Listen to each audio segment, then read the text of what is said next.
Here. Have we received any yellow cards for public comment?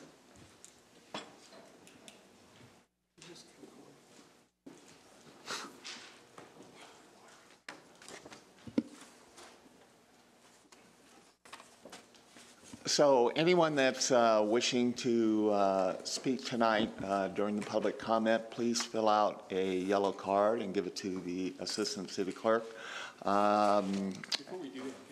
Before we do that, can I ask what the broadcast status is? Is this going out on Charter? Is it just, what's going on? There seems to be a lot of confusion, at least from people emailing me about exactly what broadcast is working and what isn't. I'll let Ms. Minnick respond to that. Happy to do so. So we are currently live on YouTube. We also are broadcasting through the cable network. You are in a lovely shade of blue this evening, according to Mount Sac, and our feed is live, but it is in a shade of blue.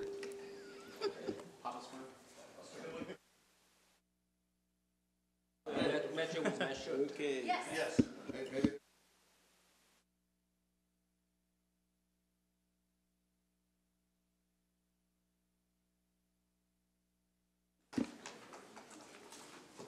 So again, our speakers will have 5 minutes to speak, and our first speaker is John Shoemaker.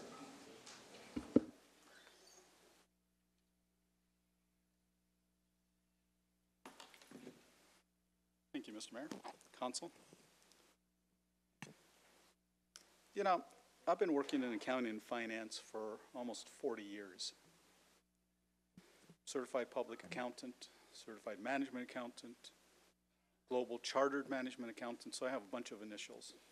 MBA, DBA, you name it, okay? And I sit down and read the budget, and I was scratching my head going, what in the world is all this?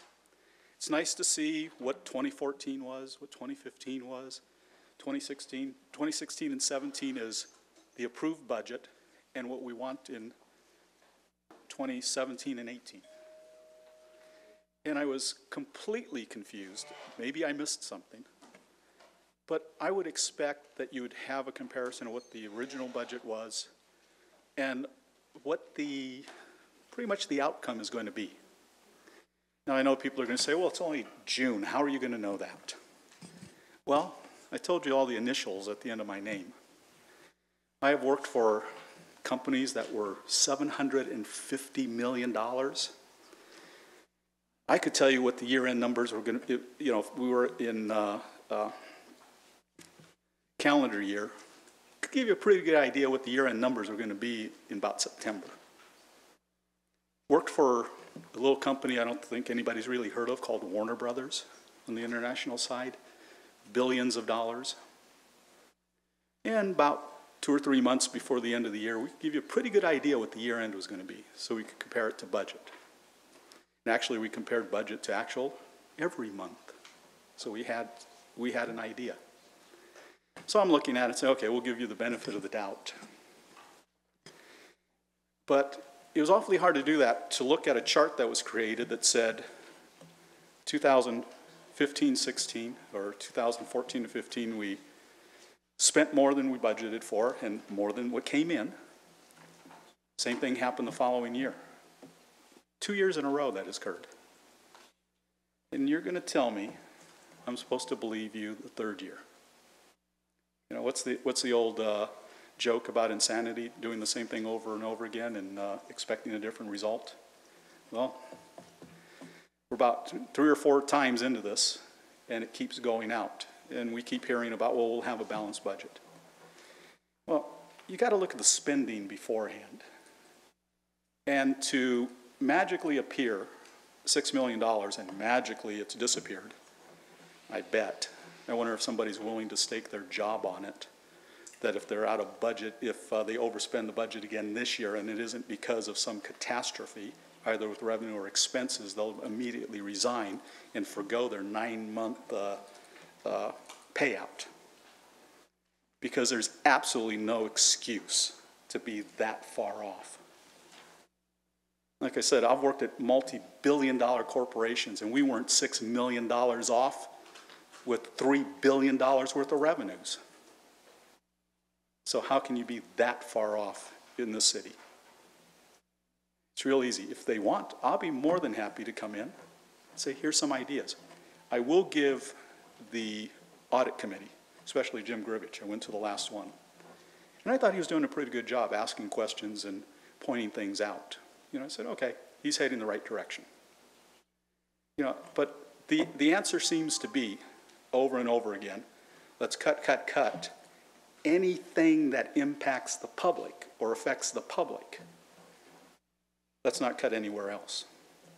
You know, and cutting, I'm not saying you go through a department and say, you have 10 people or 20 people, we need you to cut 2 of them. Because you know what, when you cut 2 of them, they're the lowest level, and that's not 10% of your budget. When I was at Warner Brothers, we were having some financial problems. They needed to cut $1 million. They wanted to cut all these clerks. I said, cut one of the $1 million a year guys, because the other 50 people you want to cut or 20 people you want to cut actually perform around here. Needless to say, I wasn't very popular. Fortunately, my boss was strong enough and he just loved it. So, come on guys, let's figure out what's going on and really get some control on it and do it. You know, Mike, you did a pretty good job at the school board keeping things in order. So hopefully you can pass some of that on here. So, thank you.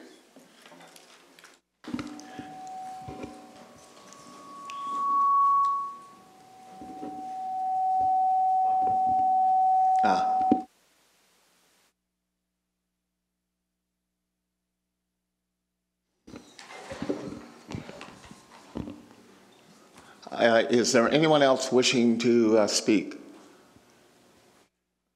If not, I will close the public comment portion of this, and we will move on. The first item is the annual appropriation limit for fiscal year 2017-2018. Mr. City Manager, who will give the report? Thank you, Mr. Mayor. Our financial consultant, Debbie Harper, and Serena Bubenheim will be giving you that report. No, we're not there yet. Item number 1 is the adoption of the annual appropriations limit for fiscal year 17-18. And this is an annual requirement by Article 13B for the California Constitution, according to the California Constitution. So for fiscal year 17-18, the appropriations limit for the city of West Covina is calculated to be $173,698,989,000. And we're recommending an adoption of this calculation for the appropriations limit for fiscal year 2017-18.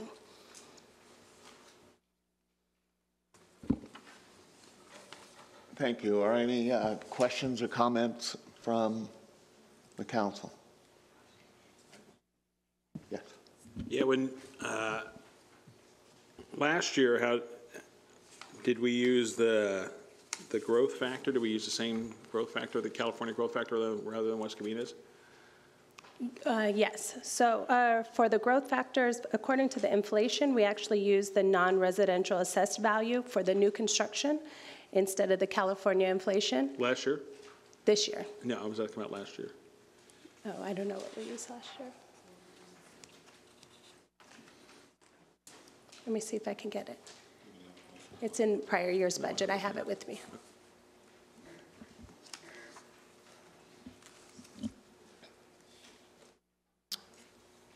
Yes, last year it looks like you used the California CPI index.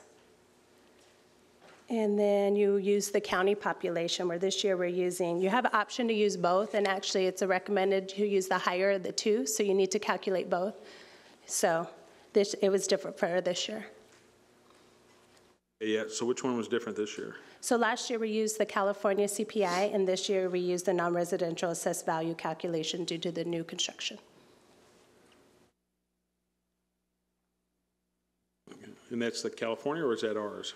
Is that our number, West Covina? That's for us, West Covina.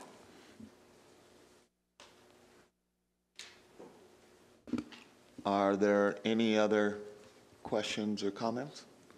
Do I have a motion? Mr. Mayor, make a motion to accept as read. Is there a second? I'll second.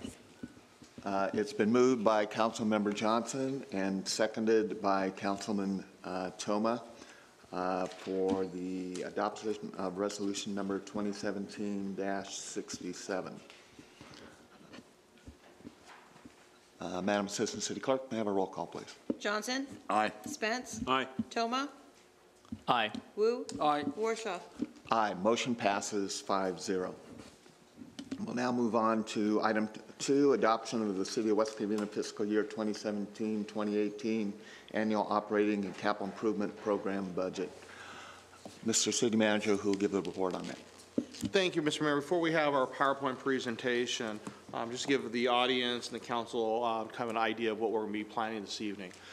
So what we'll be doing is we'll do a PowerPoint presentation, talks about the overall finances of the city, both currently, previous years, and some future projections.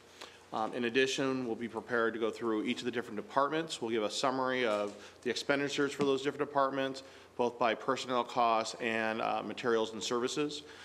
And at the conclusion of each department, we'll be asking if there's any additional follow-up questions that we can, if we need to, bring down the department heads or their staff to help respond to questions regarding the budgets for each different department. We'll get as, we got time to do this, we'll spend some time going through as minute as you wish to do so. We want to make sure that we are able to respond to the questions.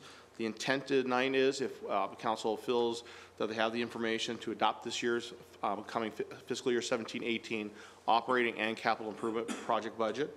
And at the conclusion of the presentations, we'll again, for each different department, ask if there is questions, but then also we will have a discussion about the capital improvement projects and see if there's any questions on those as well. So the intent will be to go through the operating budget first, capital project second, unless council wishes to reverse that. That's at your call, but at this time I'll turn it over to Debbie Harper once again, who will present that PowerPoint. And if at any time during there, if there's questions, please feel free to speak up. Thank you. Thank you. I'm happy to present the operating budget for your proposed operating budget for fiscal year 17-18, along with your capital improvement program budget. I know that it's been a long project that started internally with your finance department kicking off a department budget meeting in January. And since the budget is an expression of a plan for an upcoming fiscal year based on the most current projection of revenues and expenditures available, the city staff will continue to monitor the key indicators, revenue sources, and spending levels by department. I want to start by discussing the 17-18 priorities and challenges that went into this budget. One of the main priorities for the 17-18 budget is to maintain your fund balance policy, which is a 20% reserve. This is a high priority for the city to stay within compliance of your fund balancing policy. Also, one of the struggles has been a constant struggle of closing the general fund operating gap, as you all know. A good cause of this is the inflation of current costs each year, which are outpacing your major revenue sources. In addition, you have PERS, unfunded liabilities that will need to be addressed in the immediate future because there are major influences on your general fund deficit gap. Also, you have 4 currently expired bargaining group MOUs, with 4 more expiring at the end of this month, which brings another challenge to your budgets. The challenge to beat this gap will seek to get revenue growth opportunities for the city, in addition to addressing the costs that we just have discussed. And to always keep in mind and consider the aging of your capital assets, especially specifically your aging of infrastructure and vehicles. Now, with regards to actually closing that gap, these are the key items that have been addressed through all the budget study sessions that have been brought to council and through the department meetings. There were fleet operation changes.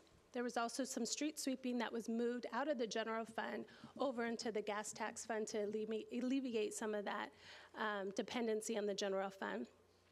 There were 13 vacant positions that were eliminated through department restructuring. And then they also removed vehicle replacement funding for 17-18. New revenues such as the dog licensing canvassing, shared crossing guard costs, and EMS assessment fees help close the gap. And then there's constantly evolving updated revenues and expenditure projections that we try to keep the most updated information available and bring it to you as we get closer to the June 30th deadline.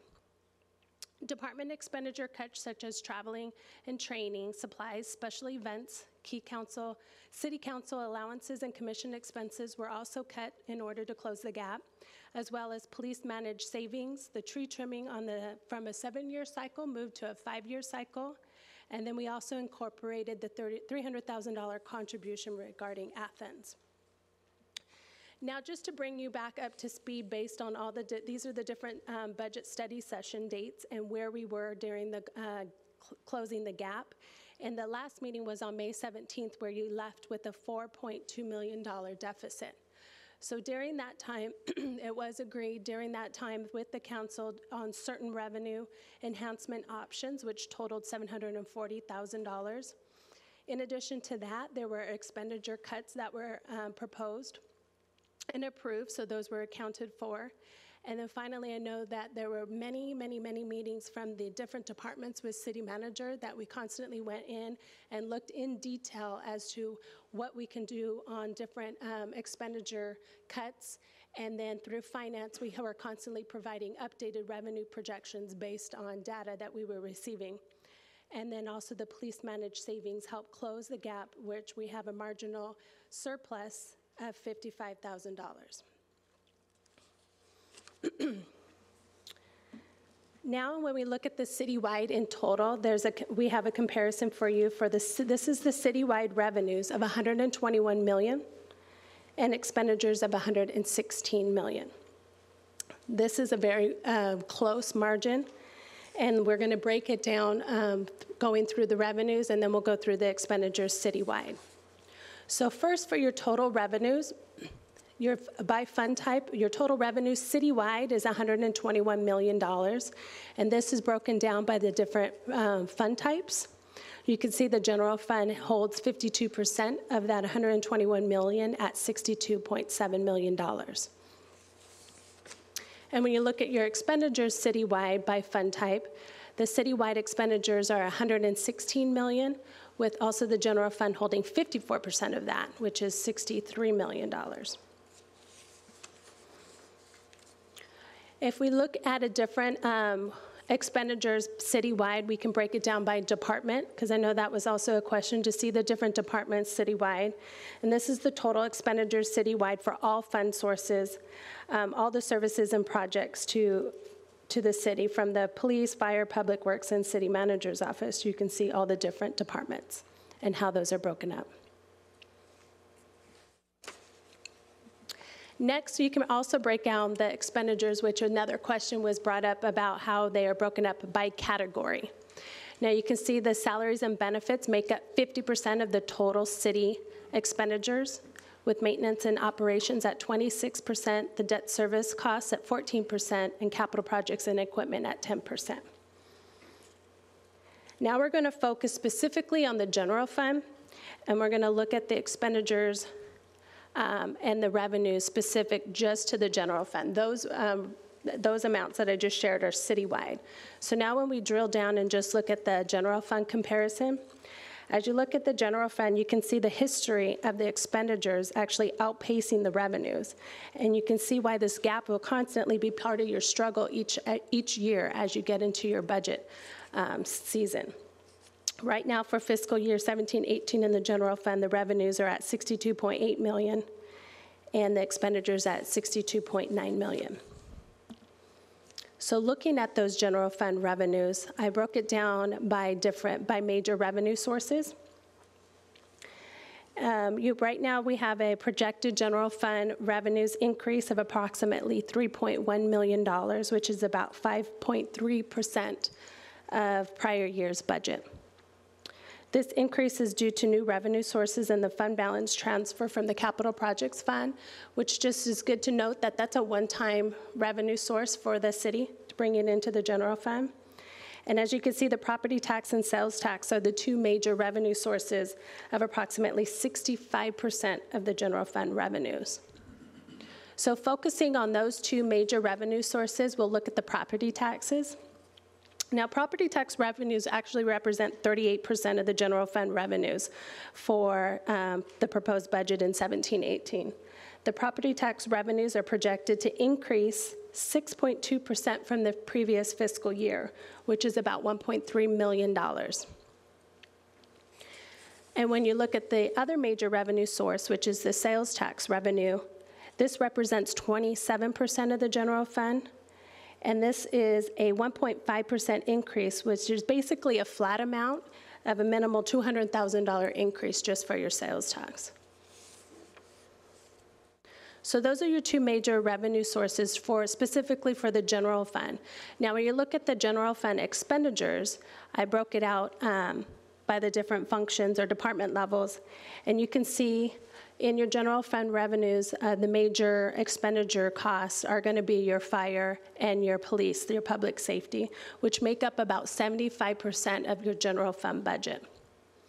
So when you look at your major revenue sources compared to your major cost of the general fund, and you compare them side by side, you can see that the major revenue sources are short compared to your public safety costs.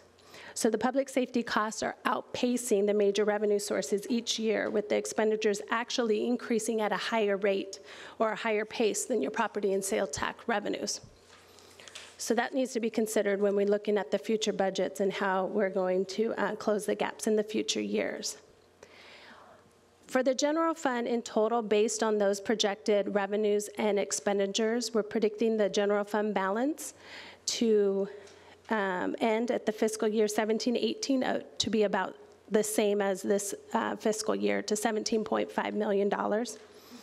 Of this fund balance, though, it's important to know that you have a non-spendable or restricted non-spendable amount in the fund balance, which is about $4 million, and that's related to the loans from the former RDA.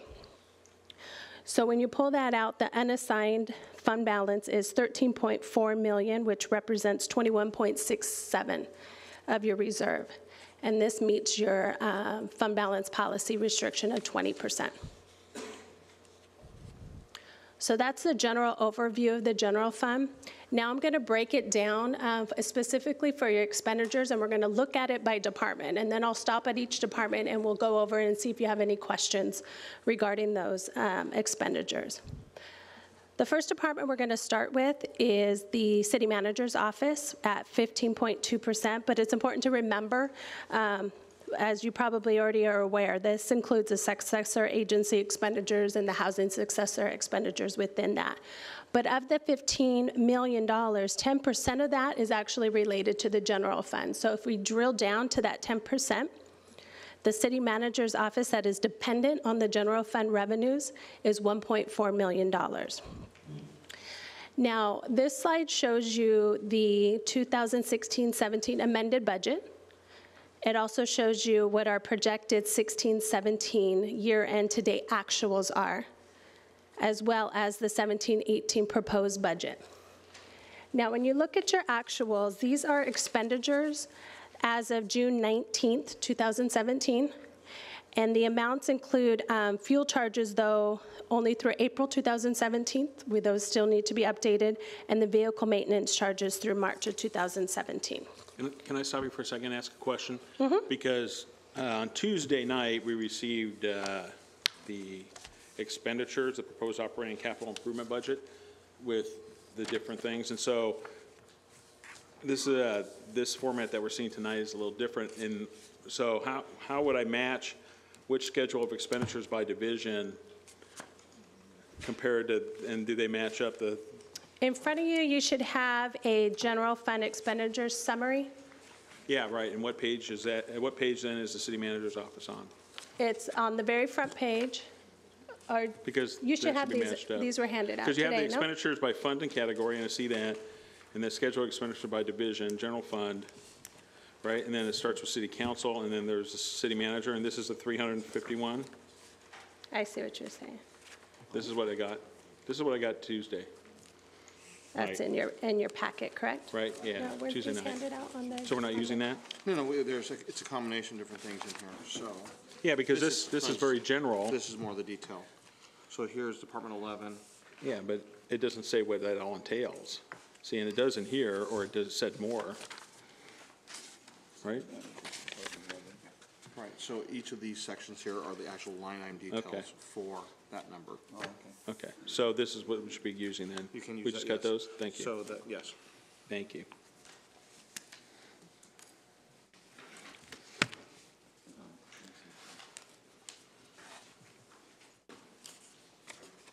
Thank you.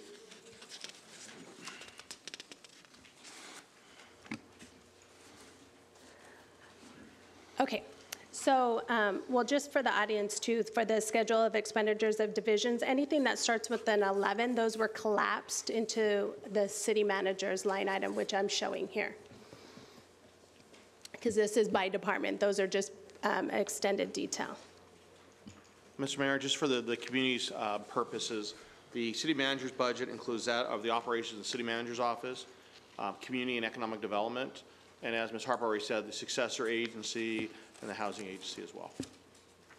Oh, and of course, the city attorney budget.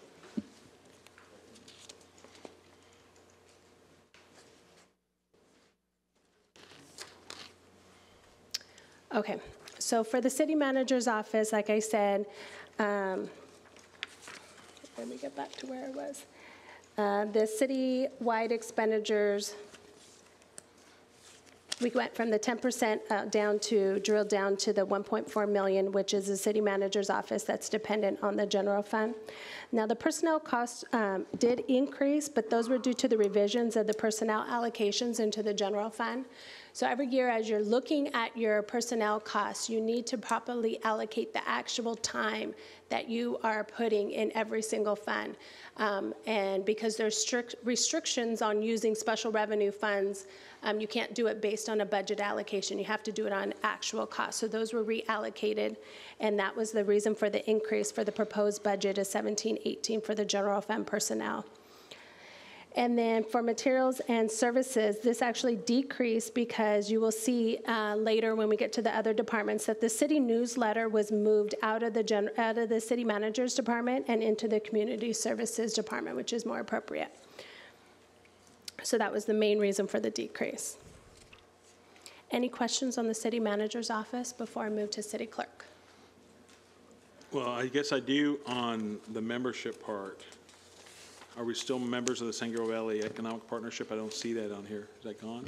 I believe it's under economic development. Okay. Well, So yes, we are. And where's the cost of that? See, this is stuff I wish I would have had much earlier, but maybe that's why we have another meeting scheduled so we can go over it.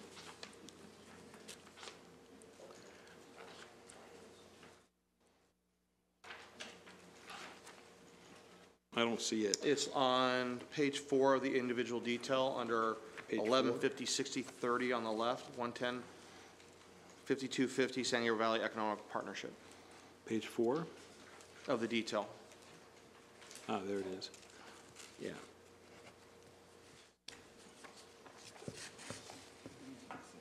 Yeah, I don't think we receive a benefit worth $5,000 in that. That's something that I would like to see us look at some point. So how are we going to do this? If we see stuff we want to look at or not look at, how does that work? It's at the council's pleasure, but what's if you the wish to pleasure? address it now, we'll be more than happy to do so. I think what we might want to do is Microphone. keep a list of all. Let's keep a list of all of these, and then that way we'll have a total to start with, and we'll sort of know what we Okay. want to do at the end. Well, the League of Cities 2 is one of those. And then is this when I was looking at the other document we got, there was the, not this one, but the one we got Tuesday night, not the CalPERS 5-year look, that's new.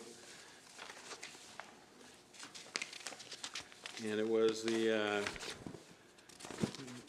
successor agency isn't under city manager, right?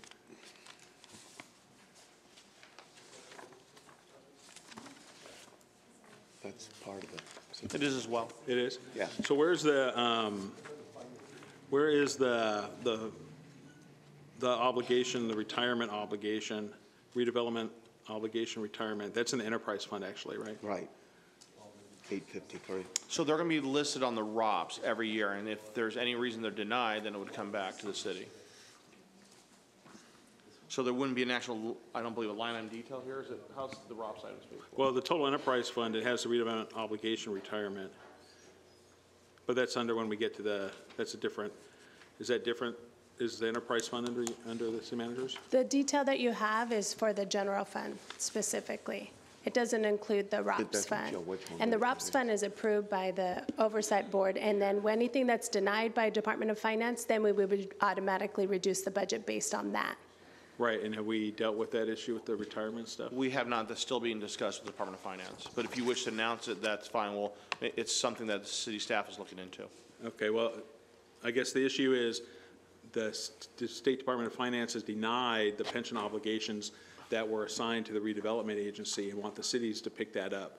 So every time an employee retired and part of their salary was part of the redevelopment agency, they want us to take that on rather than the redevelopment money. Is that correct? That's what correct. they're And they've been doing that they've been paying that obligation all these years until the most recent ROPS, and they've been denying it for cities up and down the state right now. So there is a complete review occurring at this time, including potential lawsuits. Yeah, because they expect us as a city to pick that up, right?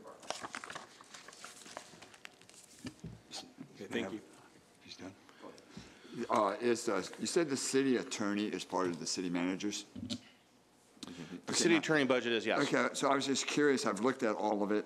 The last 2 years, from 2014, 2015, all the way to 2016 and 17, the material and services like 307,700, and it's a big jump to 379,000. I'm just curious if it's been such even all that, why we have such a big jump from 17, 18.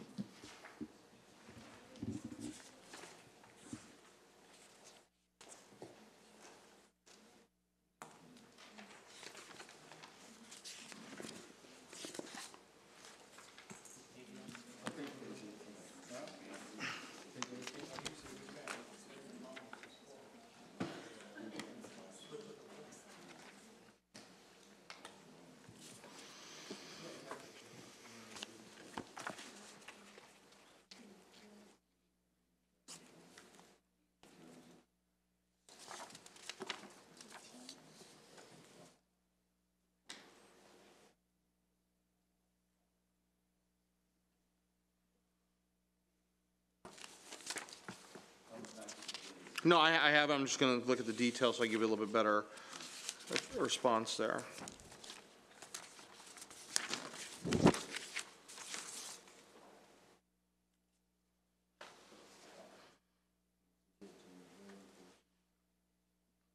So what has been budgeted, we'll go through the line items, is about 100, if look at page 3 of the details for the department, $170,000 for city attorney contract expenses above the monthly retainer. That's $170,000. There's non-risk management or successor agency city litigation costs of about $52,000 that have been budgeted for. The city attorney's retainer for the year is $157,500. So that is the retainer portion. Anything above and beyond was charged to that previous account I mentioned. So those are the charges to the city attorney, to the budget. As far as an increase, I think it's based on what was happening on this year, on actuals, and on anticipated litigation that we know we're going to have moving forward. That rather than budget at a lower amount, we budget to closer to the actuals that we incurred. So of course this year we've had the cost for the districting measure. We had the WC Homes, a couple of the litigation that spiked this year, and so we wanted to budget for based on actuals. Council can reduce the budget, but if there's a need in the future for any kind of litigation costs, we'd come back to you for a budget amendment to make that change. So the part where we use the city attorney for negotiations in here, is that under you or is that under HR later? I'd have to double check, but I think we were going to move it over to the city manager's office. We did. So yes, it would be a part of this.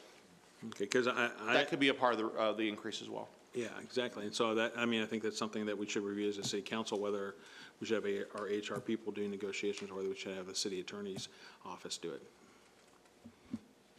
And I think the council has had those discussions, but we'll continue. We're having a vote on it. I don't remember having a vote on it. I remember being presented with something, but we haven't had a vote ongoing what we're going to do. And I'll let we're going to respond to that one this time. I'll let the rest of the council, or or we can have that discussion at a future date.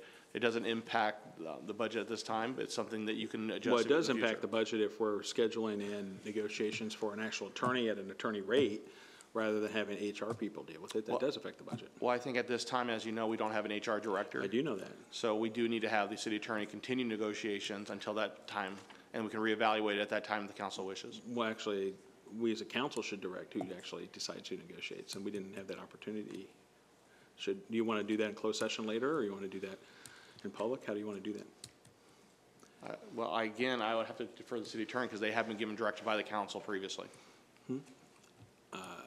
That's actually not how I remember it. I remember being presented, this is what it was. And the council did not And the have. council did not. Well, Say so we don't no. vote on stuff? We don't If vote the on stuff? council decided to vote on it, but the council didn't Well, decide to vote on it at the time. It was discussed. Yeah, well, okay, well, I would like to schedule that for some kind of vote somewhere, wherever we're allowed to do it. 'Cause I So think would that's you like a problem. mother may I for a future agenda? I guess so. Who negotiates for the city? Yeah, sure. Okay.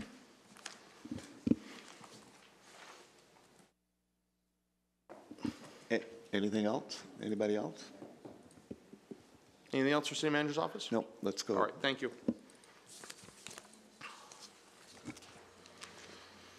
Okay, moving on to the city clerks. Now, the city clerk's budget is $318,000, which, as you know, is 100% dependent on the general fund.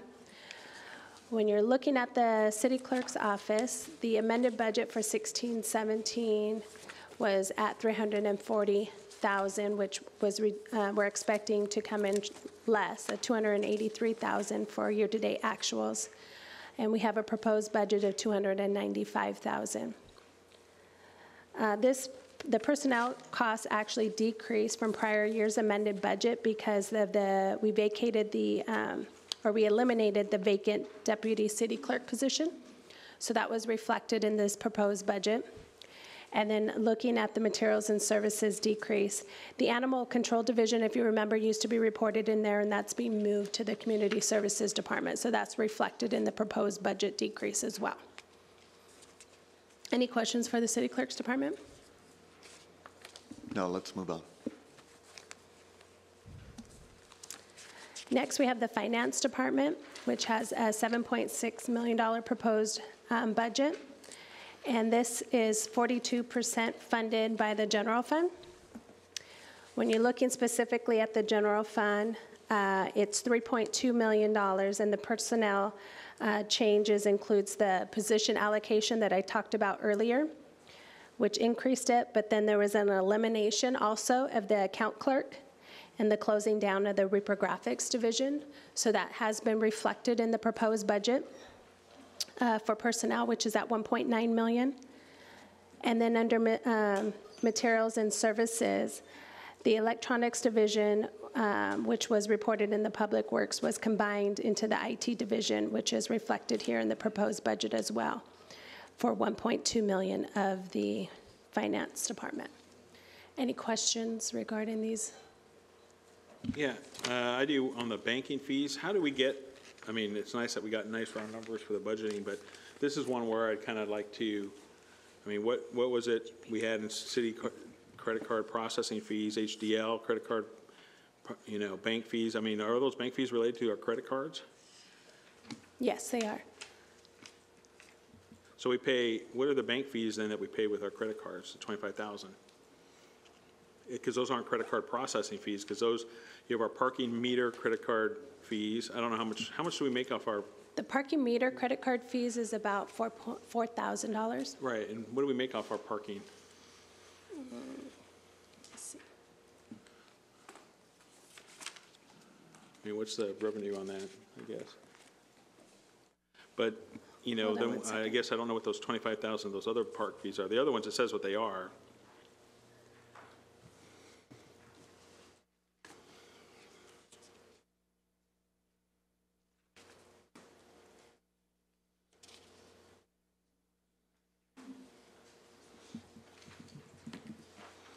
I'm pulling the parking fees, huh? Paid parking. It's $35,000 for the parking fees. Okay, so 10% of that goes to the credit card company. And then what's the 25,000 though? What's the 25,000 for? That's the bank analysis fees. Can you explain those to them? What is that? Yeah, can you explain that for what those are? What's a bank analysis fee? Those are just the regular banking fees throughout the year that are accumulated in total. Okay, so For those all aren't- the different banks, those are Those aren't related to credit cards? No.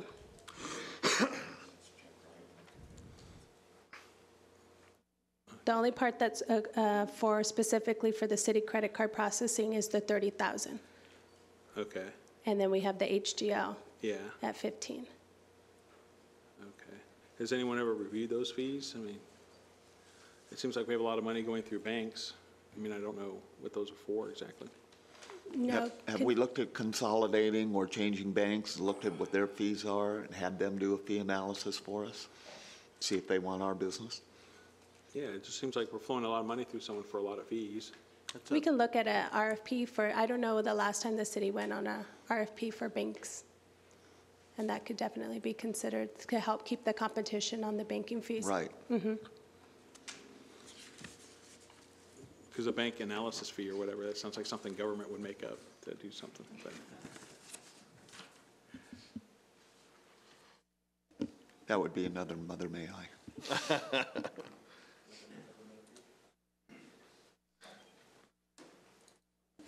Any other questions?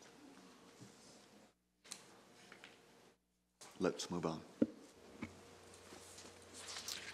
Okay, the next department is Human Resources. So the Human Resources budget for all funds is $3.9 million with 18% from the general fund, which represents $718,000. Of this amount, you can see the personnel cost has actually decreased in the proposed budget due to the restructuring of positions within that department. And then also there's decreases in the materials and services in the proposed budget due to the decreases in the legal expenses and the professional services such as pre-employment testing, medical exams, and things like that. Any questions? Yes, in the self-insurance, because liability, is that based on what they projected for the next year? Yes. Good, thank you. And just as a comment, that was one of those funds that had been previously rated, both the self-insurance and the workers' compensation accounts. And those funds are being proposed to be fully funded again this year. Are there any other questions? Yes. I recall when the controller did that audit, there was an HR issue in there in terms of where we actually had to hire somebody for the HR because some procedure wasn't being done properly. Or at least that was our response to fix that. And do you recall what I'm talking about? I think one of the comments in the state audit, that's going off of memory, was something regarding that they felt that the city did not do a proper recruitment for a couple of positions. And we are doing recruitment for positions. There are some positions like directors that do not require those by appointment, but there was a concern that someone in one of the departments was not done through a recruitment process. I think actually also wasn't one of the other measures we took was to split up the finance was doing both finance and HR, Yes. and then we actually moved to an HR more dedicated person. That Thank was you, the yes. Okay, right, now I'm remembering. Split those Right. services up. Okay.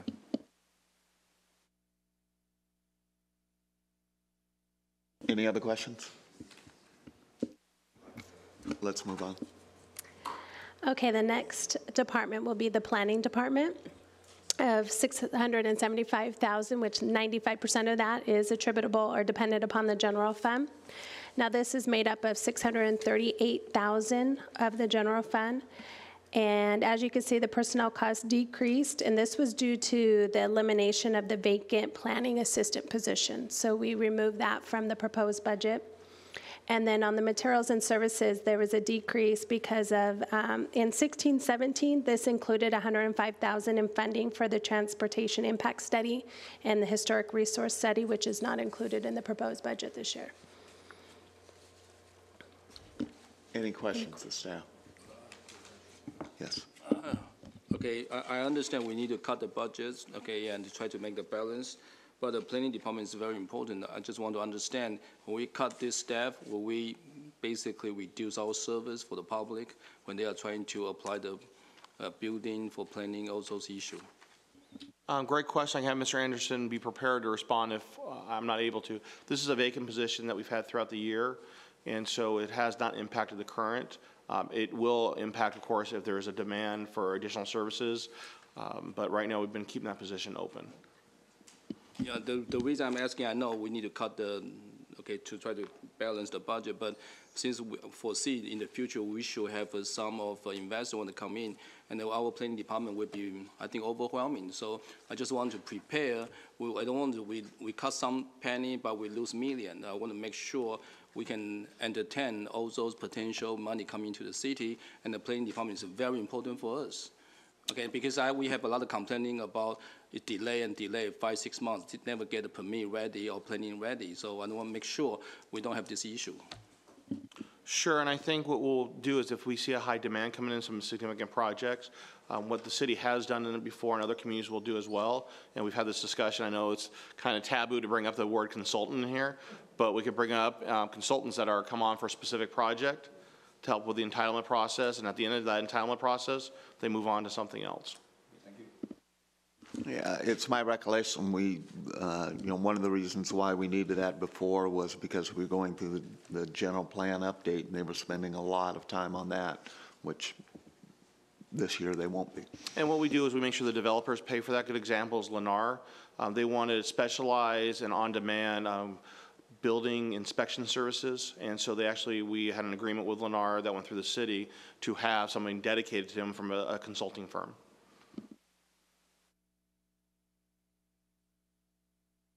Any other questions?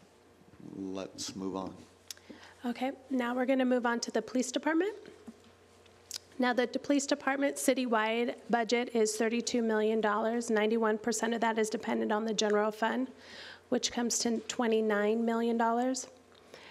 The general fund personal budget decreased due to that $1.2 million managed savings that the department will meet in 17-18, coupled with the fact that the 16-17 amended budget included the additional personnel appropriations for the retroactive salary adjustment arising from the labor negotiations. So that is the decrease from the amended budget to the proposed budget under the personnel. And then under materials and supplies, the decrease is due to the elimination of the vehicle replacement charges proposed in the 17-18 budget. Any questions for the police department? Yes. Now, I was looking at for your personnel services, for 16 and 17, it was $3,096,000. And for 17-18, you got $3,463,000. I'm just curious why such on the personnel services. What led up to that? Where is that again? On what line? It's on page, our original packet, I'm looking at, on page 19, under, on Right, Tuesday's Tuesday's packet. That's the packet. only one I have to look at. And it's under police administration. Okay. So it says personnel services. I know. That's the only one I had all my notes on that one, that's why it was. Because you got to keep going back and forth. All my notes on this.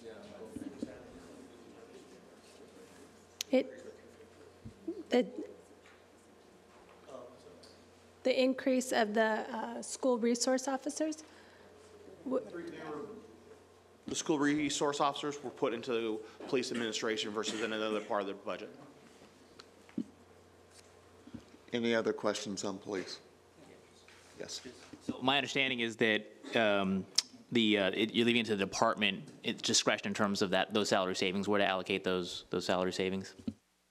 That is correct. It'd be a combination of salary savings or materials over the course of the year, similar to what they did this year, and they were successful doing so. What they may have is you may have a little bit higher in overtime this year, but because of vacancies and personnel costs, they were able to backfill that. We're at the point now, and we've had this discussion, we'll have it again later about the pension costs. It's actually becoming cheaper for the city to allow overtime than actually hire individuals, just because it's more expensive to pay the pensions than it is the overtime rates. But saying that, that's not the preferred method, because we don't want to have officers out there working many days at a time, being fatigued and that, so there is a balance that's to be done both by the the chief, the captains, lieutenants to make sure that that's working well.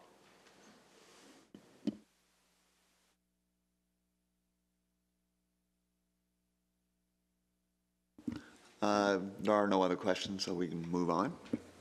We'll move on to the fire department. So the fire department is 100% funded by the general fund with a $17.9 million budget. And the personnel increases are due to what we talked about before, the SAFER grant actually ending in May 2017, which means that those positions are now being dependent upon the general fund. So that was an increase in the proposed budget under the personnel for the general fund. And then under materials and services, there's a decrease due to lower projected vehicle maintenance cost in the 17-18 proposed budget. And is that because of the new vehicles? Yes. Mr. City Manager. Yes. Any questions on fire? Yeah, I do. What was the exact reduction then after the action by the council to eliminate the SAFER employees? What was the exact number? The number of positions or? No, what the being exact budgeted number, for? because I remember the big deal was that the SAFER grant was costing the city money, but I remember when we were looking at the budget, not having the SAFER grant cost us $1.3 million. So I'm trying to figure out, you know, what the deal is there. So what is the question moving forward then? The question is, what was the actual reduction in general fund from not having the SAFER grant? And I. Because do you remember what I'm talking about? I mean, there was this whole big deal about the SAFER grant, why we didn't apply again. And, you know, I don't want to rehurt, you know, how the council didn't have input into that, but I don't want to go through that again at this point, although I may ask about if we're going to apply in the future.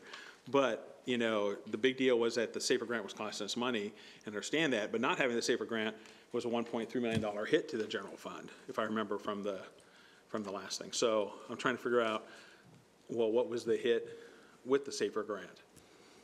Because if the hit was 1.4 million, but we had a bunch more firemen, to me that's, you know, firefighters, I guess that's the right word, is, you know, what's the deal?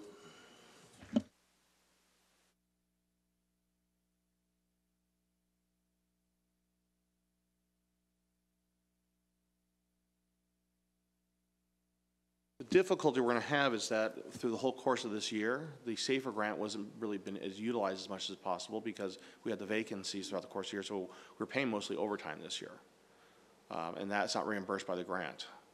We can get you additional breakdown of every position.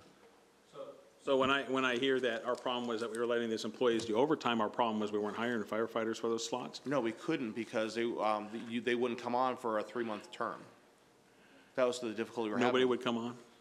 I don't know if nobody, but the city would be investing monies into someone who potentially could be let go because the cost of equipment and all that was Okay. not being reimbursed. Well, then that, you know, okay. But we had those discussions about the grant. I understand that, but it's not really fair then to say the problem was we were doing overtime if we weren't hiring people for those slots. I mean. No, we had the discussion knowing and towards the end. Who's we and? The city council, When both was via this? weekly memos, We had a via discussion? council meetings, public and closed, talking about the SAFER grant and that Yeah. the difficulty is when the SAFER grant winds down, that there's not people filling the positions as people who aren't sure if they're having a job at the end of the SAFER grant go on to their organizations.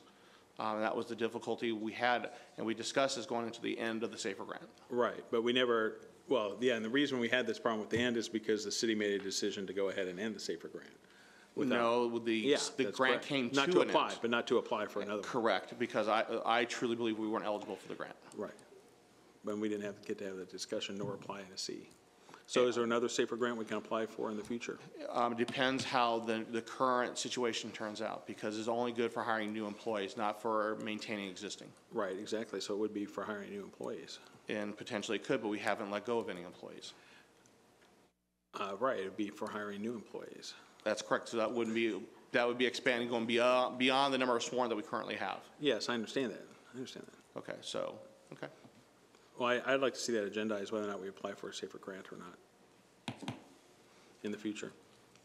Because it seems to me that the argument's kind of bogus that we decided to not apply again, and then we say the problem's that we're paying overtime, which isn't covered by the grant, but the reason we're doing overtime is because we're not hiring people to fill the slots because we decided to end the program. You know, to me, that's kind of. That's not completely true. Well, that's what it sounds like. And I think you're aware that the situation on the grant is that not only were we not getting fully reimbursed, we couldn't fill the positions, one. Right, but And- not having the grant cost us $1.3 million. And we weren't able to, it's not our decision when the grant ended. That was something we asked for an extension in order to maximize the amount of return we could. I understand that we don't have control of the grant, but I'm just also saying that according to the documents we got, ending the grant cost $1.3 million. And so I'm still a little confused on how much it cost having the grant, you know, and if that included, because we couldn't pay overtime, that seems to be something that we set up through the process. No, because the minimum staffing is not something we set up. That's something through negotiations, correct. And that's something that we've had that discussion that we're working on as part of negotiations this time around as well. Okay, well, I'd like to see it agendized, and I'd like to get the number. I don't know what the number is then from the general fund that we supposedly saved by not having a safer grant. I know what it cost us. It cost us 1.3 to end it. That I know, because we absorbed that into the budget.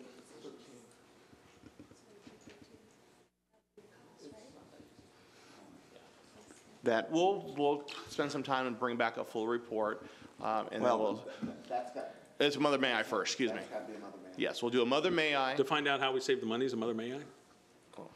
on the safer grounds interpreting, but To find out what money we saved by ending the safer grant is a mother may I?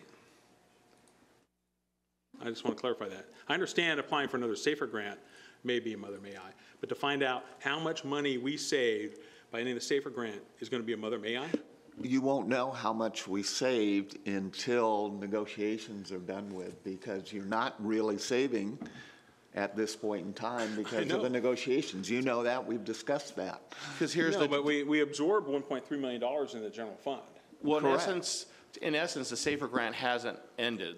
The reimbursement of it has, but the city has picked up the tab until the structural changes are made. Okay, well, I don't understand how getting the money is a mother may I. We'll Getting put into something that. together for the council's review on the cost of the safer grant. Any other questions on fire? Let's move on. Now we're going to move to the Public Works Department. The Public Works has a $14.5 million budget for all funds. 28% of that is funded with the general fund, which is about $4 million. The increase in the personnel costs that you see is due to those personnel allocation changes that we had to make. So that was the increase in the proposed budget this year. And then the decrease that you see in the materials and services is due to the lower consultant costs used and the moving of the street sweeping costs to the gas tax fund. So that's what's reflected here for the Public Works Department. Any questions? I have a question in that, why wasn't that done before? Do we not have the money to have that in the gas tax, or is that a change that you can now, this year, put it against the gas tax?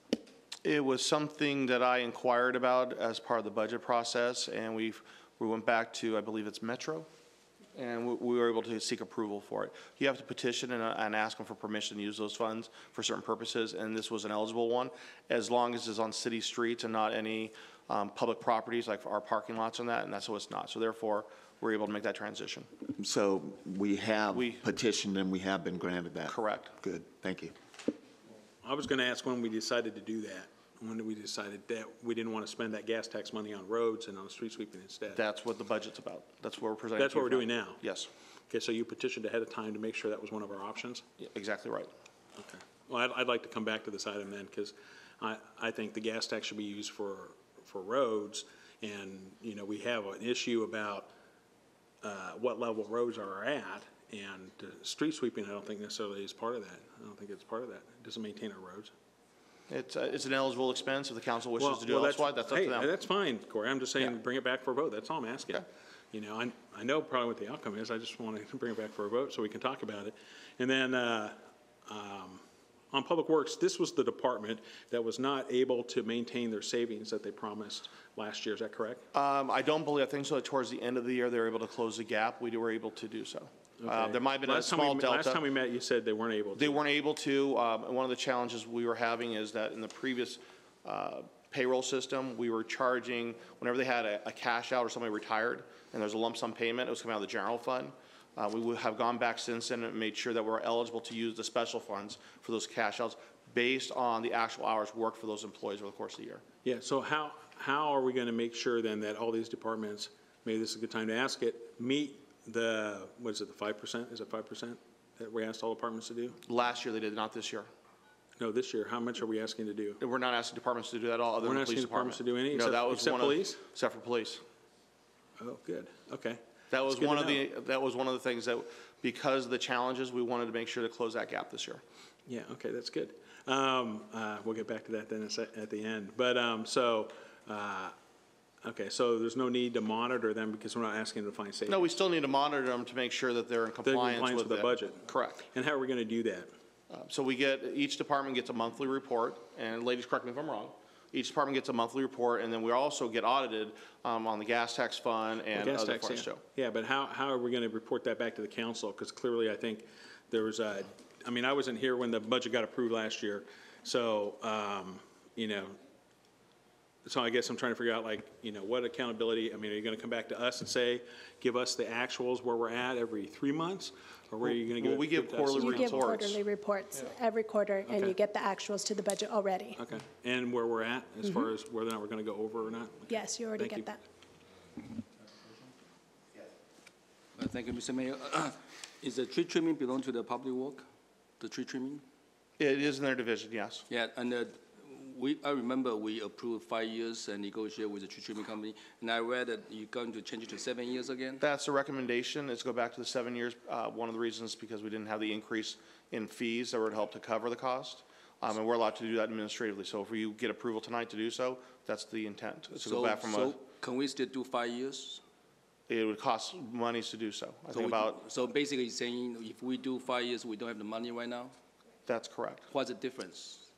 Because I think tree trimming is very important for all the hazardous tree. The difficulty is not just the general fund portion that we had already were anticipating.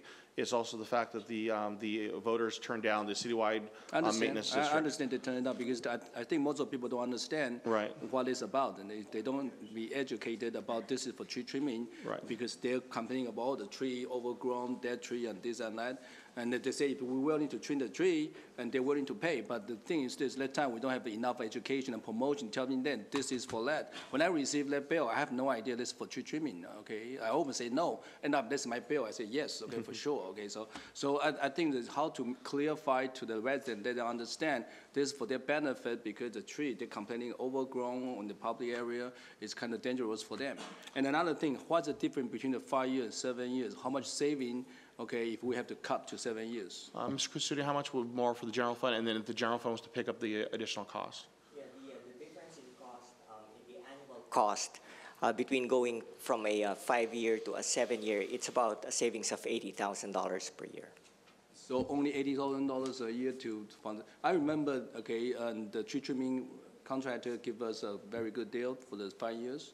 That's correct. Okay, and we just give it up, okay, and for this $80,000.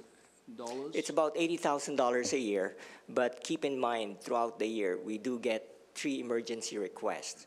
Like this year alone, we had about 150 of those, where we had trees that fall down when we had that windstorm over the winter. And that costs about $150 per hour to remove and clean those up. That's the reason we need to trim the tree earlier so they don't fall down. That's correct. If you don't trim the tree will fall down no matter what. It's happened to Temple City, Arcadia, San Marino. I saw it. That's why correct. I say this is something very important for us. We need to kind of trim the tree. So, Yeah, we do understand that. Unfortunately, the 12% proposed increase didn't pass, and we had to make sure that the contractual services that we have committed to this coming fiscal year will be able to fit the budget.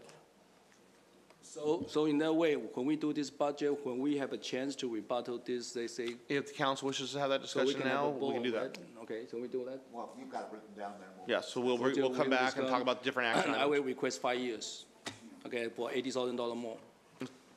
Oh, okay. Mr. Mayor? Yes.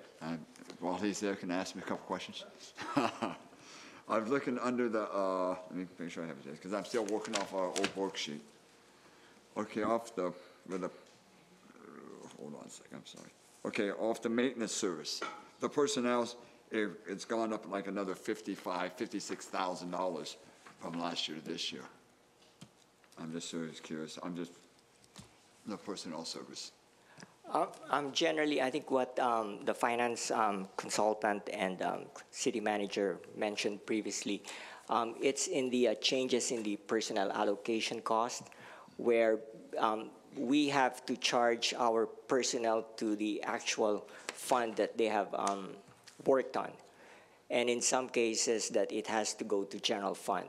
So that's part of that increase.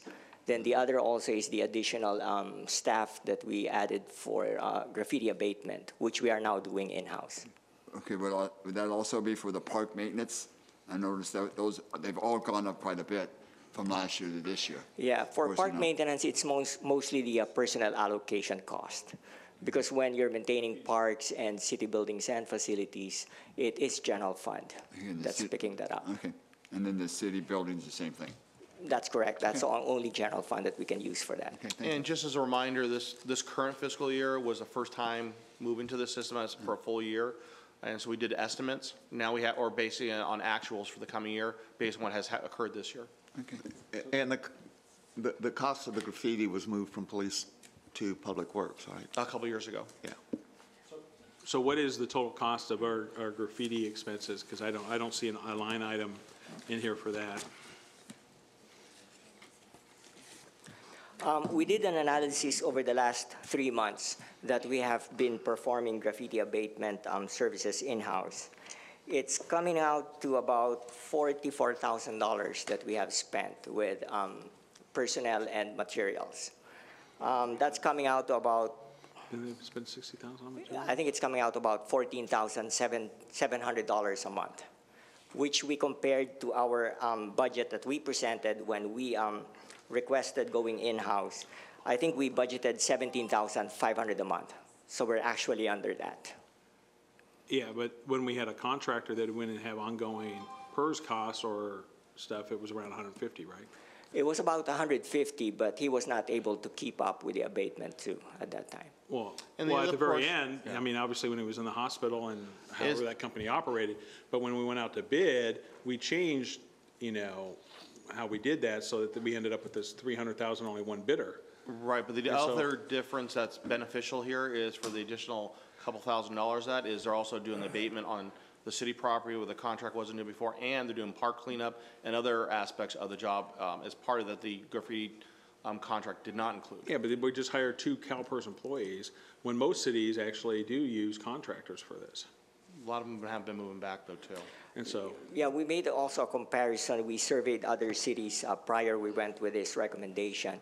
And most of the other cities that were contracting them out, they were spending about $300,000 and upwards per well, year. it depends on the city and the size and that stuff Correct. too. I mean, so- We surveyed cities that were similar size as like, West Covina. What's a similar size? Fullerton, I think we looked at Fullerton? Whittier, we looked at Pico Rivera, Whittier's several same size cities. as us? Okay. It's smaller. Well, yeah, it's a different city. I mean, every city is unique when it comes to this. That's why you bid it out. Then one of the other things that, another benefit when we went with hiring 2 staff to do graffiti, whenever the workload is not that heavy, they're able to do park maintenance, they're cleaning shelters prior to rentals during weekends. So they're doing more than just graffiti abatement. And that's why it's hard to get an actual number on what it's actually costing. Okay. He gave me a 3-month figure, but I don't think that's the actual cost based on what he just said. Those are actual costs. Those are actual costs. Correct. Every single hour that they were doing graffiti. you That's tracked. correct. Okay, and it's $15,000, about $15,000, and that includes materials. Correct. Because I thought we heard a thing about materials that we had spent $60,000 on materials at one point already.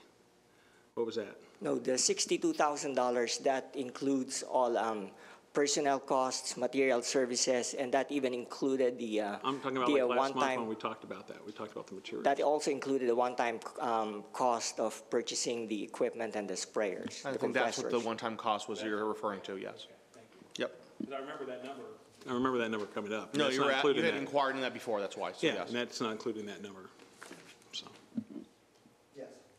Just follow up. Remind me, was it a new state law that required this different allocation of funds, and then it was through the audit? I see. Right. Okay. It wasn't necessarily a state law. It's being required for the use of these funds is you're supposed to, and please Debbie correct me, is you're using them for the actual hours worked. You can't base it on percentages. So for example, if Chino is charged, let's say 10% of his time to measure our funds, transportation funds, and we just did a flat rate, but let's say he only worked 5%, then he's overestimating how much he's charging to that fund.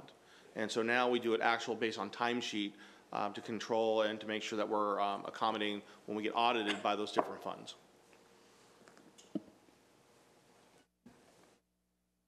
Councilman Johnson, do you have a question? Any other questions? Let's move on. Thank you. Okay, and our last department is the Community Services Department. Community Services is about $6.9 million, all funds, and just on the general fund, it is about $2.6 million. The increases in the personnel costs are due to the changes in the position allocations as we've been talking, and also the increased requirements by state law of minimum wages. So minimum wages went up, which also impacted the personnel cost in the proposed budget. Materials and supplies increased because of what we talked about earlier, the animal services coming from the city clerk's department here to the community services, and then the city newsletter moving from the city manager's office to the community services department. So while you're there on the personnel, so since we have now cut out the lifeguards and everything else, that was taken out here, and yet our costs are still more? Because wasn't that about 100 and some odd thousand between lifeguards and everyone else? We still have the daycare. Well, no, but it's cost. I'm not looking at income. Right, the daycare and everything would be, but those costs have increased that much more is what you're telling me. Exactly. Because do you remember minimum wage has been increased and will continue to do so for a little while? Right. Thank you.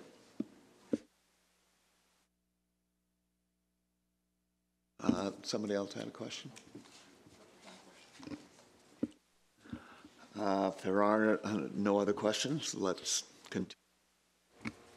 Okay, so that represented the proposed budget for the operations. And I also want to show you, which includes the capital improvement programs being applied to this year's budget. For the capital improvement programs, we have the Glendora Avenue design, which is expected to be about $10 million and over multiple years, but this is the $5 million applicable to 17-18. And we're hoping to get it hopefully funded through a bond where we can have future gas tax or Measure R or other special revenue funds actually pay for that debt service, so not to have a strain on the general fund. We also have the sewer projects at the Azusa Avenue Street Rehab and Residential Street Rehab, which are $1 million each. And then the drought-tolerant landscaping is included, the concrete repairs, and the flashing beacons. Any questions for those? Yeah, I do. I mean, I object, and I know I've objected to the Glendora Avenue redesign being in this until we have a vote on where the council votes to bond the future tax revenues and go into debt in order to do that project, because I know I object to that. And so until we do, and we've never had that. We've never had that out here, noticed it and done that. That's just been stuff that's been talked about. So, I mean, for those kinds of things, I think those shouldn't be included in the budget until we actually vote on them as a council. Because I don't think a vote here in a big budget justifies going into debt, you know, for that project. I don't think that's the way we should do it. We should notice it as an item, saying, okay, we want to go into debt and put all our gas tax revenues in this one road and not anywhere else in the city, and then have a vote on it, rather than include it in the budget process. And that is still going to happen. These are just projected capital projects that are in the budget, but to go for a bond, it has to come to council beforehand and get approved. So yeah, but we're approving a budget with it in there. It implies that we're going to actually do it. No, it's just a plan to do it. You do not have to do it. Yeah, but I mean, council implements the budget. So when we approve a budget, the council implements the budget. I mean, the staff implements the budget, or they should be implementing the budget. And so if we approve it in here without that vote, they're going to be implementing it whether or not we had a vote or not. That's not correct. Right now, the direction of the council has been to complete the design of the project.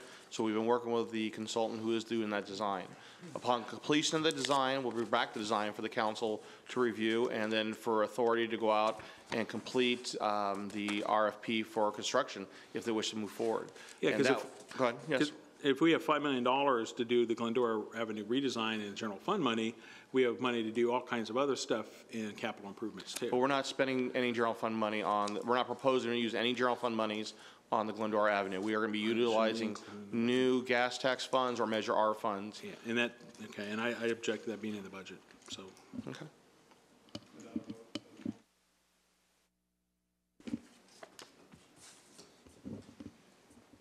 Let's move on. That's it for CIP. Is there any other discussions for CIP? Any questions on any of the other items in CIP? Where do we have the money for the Shadow Oak, since we agreed to bring that back every, what was it, did we agree to bring that back, to look at it 6 months or whatever? We The did. Shadow Oak restroom, is that budgeted in here? It's a project that was not, this is for the 17-18, that's a previous year's project, so And that's so still. how does that work with the previous projects? How is that carried over? And with the money that's allocated for it, how is that carried over? So they continue in that project fund until either there's an action to unfund that project, which has not occurred. The intent is perhaps we're hoping that if there's some funds left over in the soccer complex, that we'll be able to bring that back and re-review this, or if there's any new park development funds that become available to help fund it. And what other CIP projects weren't completed this last year that will be carried over? We presented that in the last quarterly report, and we can bring that back to the council if you'd like.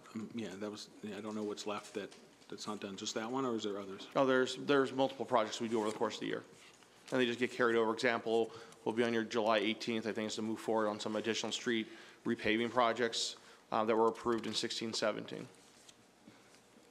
Okay. Just a quick question on this new budget. Do we have any layoff on the public safety department? There's no layoffs in the police department, but we're looking at restructuring the fire department. And that's something that's being part of the meet and confer process, which we have had discussions with the city council, I believe, here in open session as well. Okay. And how about any other department? None at all.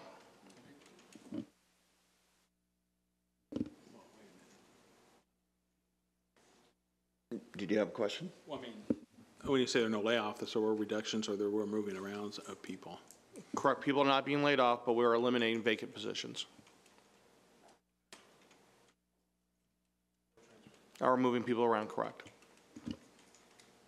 Any other questions?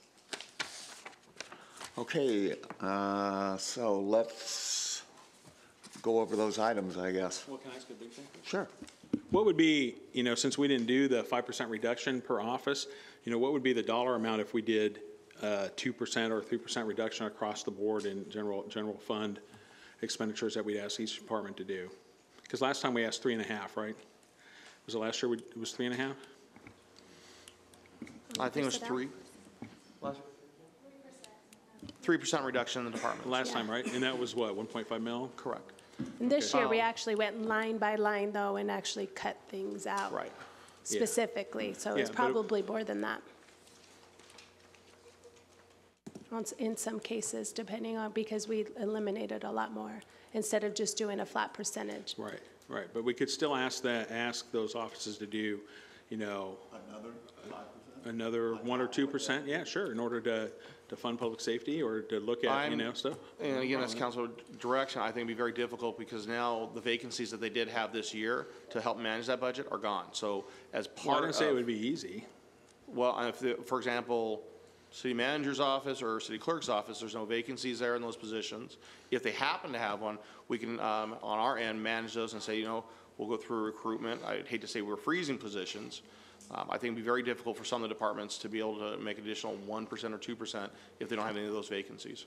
Well, I think right now, what we're doing is we're listing everything every council member wants to Understood. ask, and we'll bring it up in this part. So let's put it on there.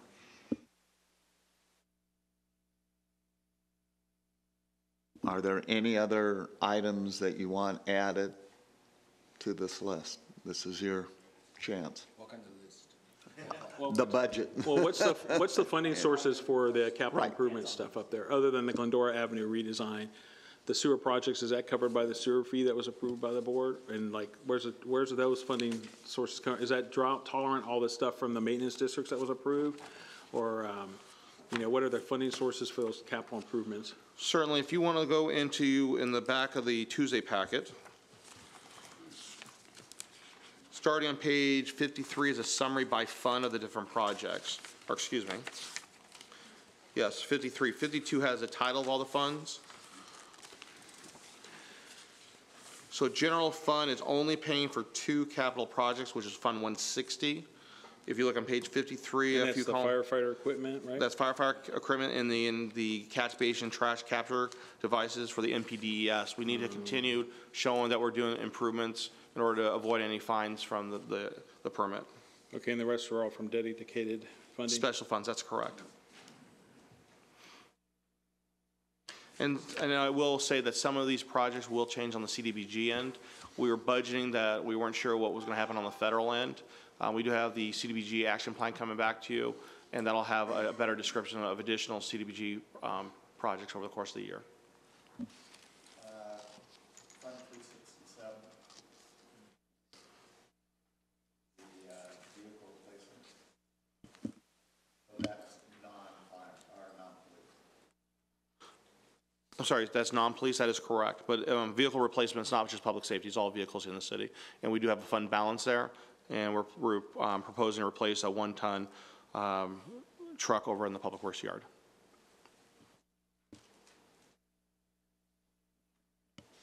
And that's the only replacement. At this time, correct. Any other questions?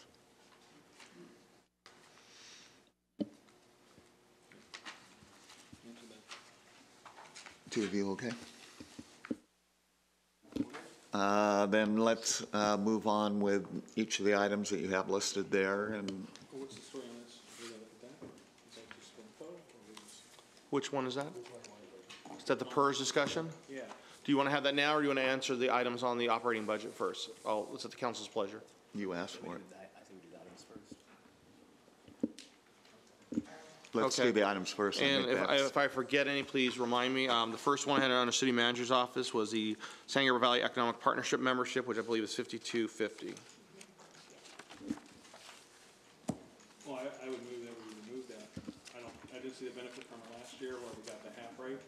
Microphone, please. I think we should just remove that. San Gabriel Valley Economic Partnership. Well, before we have discussion, is there a second? Dies for the lack of a second. Okay, there's a second. Now open for discussion. I think the membership fee, right? We're talking about you want to eliminate, right? And I think that's pretty important. Okay, and the agency, basically they promote all the San Gabriel city. I attended so many times, and they basically they try to recruit business to each city. And right now, we try to promote our city to the investors, to all the business community. This is a vehicle for us, okay, and to promote West Covina. Since we have a 10 freeway, we have Ontario Airport become international, flying to Asia directly, and this is a good time for them to try to help us, okay, promote West Covina. For $5,000, equally how much, okay, $800, okay, a month. Okay, and this I think is a pretty good deal, and I attend so many times and promote West Covina to talk to investor, and this is good. Okay, I think it's a very strong agency to help us. So I think it's a very short-sighted. Just cut $5,000, maybe we're losing $5 million per potential investor come to our city. So I strongly against to eliminate this important membership for promotion for West Covina.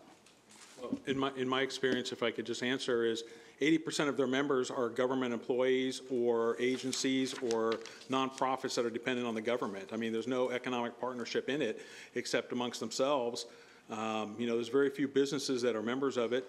It's either hospitals or it's water districts and cities. And I know they say they promote the San Gabriel Valley and all that stuff. I've been to many of their meetings, and I've never seen it. So I mean, it's just. You know, I just don't see it. So anyways. Curious if there's, I mean, I appreciate those comments. Is anyone else, the city manager, I mean, do you have like something to say? We've, this year, we've been a little bit more active than we have in the past years. They did have a booth at ICSC where they were promoting us. It was a booth, it was still there, but they were also, it was really a location for the different cities to meet with the different vendors, whereas we went out to the different vendors as part of our ICSC presentation. I will say that at one of their events is how we made the connection with a developer who looks to develop in this community. Councilman Wu. And I think this is a very important. I don't know what Council Mayor Proten's been talking about this only government, because I was there so many times, including our potential BKK investor. It's come from this agency. They invite us, and I went with managers, and basically he introduced me with this guy, and I don't know who this guy is. I only know he has a big Rose Parade flow every year. So I check his background and find out he's a big investor. So I introduced him to our city, and this is what happened to us. We need to have all this kind of opportunity so we can approach outside, can bring more investors to our city. Our city need either business pay for our service, or we have to raise taxes for the service. So I prefer let the business pay for all our service, especially for our public safety. And this is very important for any vehicle we can introduce our city to the public, especially for the investment business community. So don't be short-sighted for $5,000 saving. I think this is a good vehicle for our city to promote ourselves. Any other discussion? May I have a roll call vote, please? Johnson? Yes is to cut, no is to keep. Spence? Yes. Toma? Yes. Wu? Nope. Warshaw? No. Motion fails 3-2. Mr. Mayor, the next item for discussion was the city manager's budget as well, and that was the Leah California Cities membership at $26,500 per year. So that was a bigger discussion that I had wanted between that and like contract cities, independent cities, and what they do, because I found them to be more beneficial than the league. But also, I think we should throw in, where are we at with our lobbyist in Sacramento that we paid $26,000 for, right? And the lobbyist has actually been paid for on the ROBS, so it's an So he's item only on the ROPS at all? Correct, there is. We don't pay him at all, That's correct, it's on the ROBS. but he does our stuff. He assists as other things, as assigned, yes. Okay, well, if it's on the ROPS, it's different. But, because obviously I question sometimes, and looking at some of the stuff they lobby on too, exactly, how they report West Covina stuff. But, I just, of course, the league seems to be balanced sometimes towards big cities. And, while contract cities and independent cities, I think, have a better feel for us and have been more valuable. And so we've never had that discussion, and that's the kind of discussion, I'm not sure we can have it here tonight. And I'm not sure there's support to leave the league if I were to make that motion, but I'd like to look at that. And if you want to ask for Mother May I and put it on your list, yeah, I mean, that's fine. Okay, so are you making a motion or not making a motion to cut it? I'll make a motion that we cut our fee to the league. Is there a second? Motion dies for lack of a second. Next item. May I ask, does that mean that we're also, is there direction to still do the Mother May I or not based on that? May I has nothing to do with whether or not they get to vote it down another time. Just make sure we're all clear on that, that's all. Mother May I, they get to vote down later.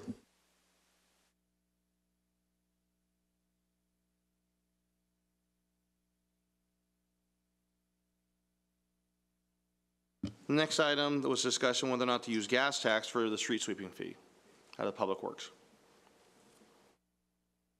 And that's about $550,000? $490,000, excuse me, yeah, $490,000. That'd be a $490,000 hit to the general fund. I think we should have that discussion of how we're going to use our gas tax in total, not just piecemeal as part of the budget. And this is a big item that's being done as part of the budget process, and I object to that. So I'd like to take that out and we have one more meeting scheduled. We can discuss it at that meeting if we'd like. So I would like to move that we take that out, yes, and discuss it at our next meeting. Is there a second? Motion dies for lack of a second. Next item. re-examining whether to go from tree trimming from the 5 years to 7 years. I believe that's a cost of $80,000.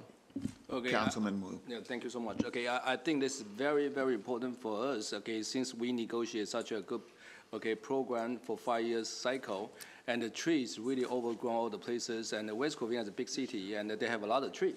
Okay, and there's all the residents complaining about is the tree, and remember a couple of years ago, the tree fell down in Temple City, Arcadia, create tremendous, okay, damage and loss.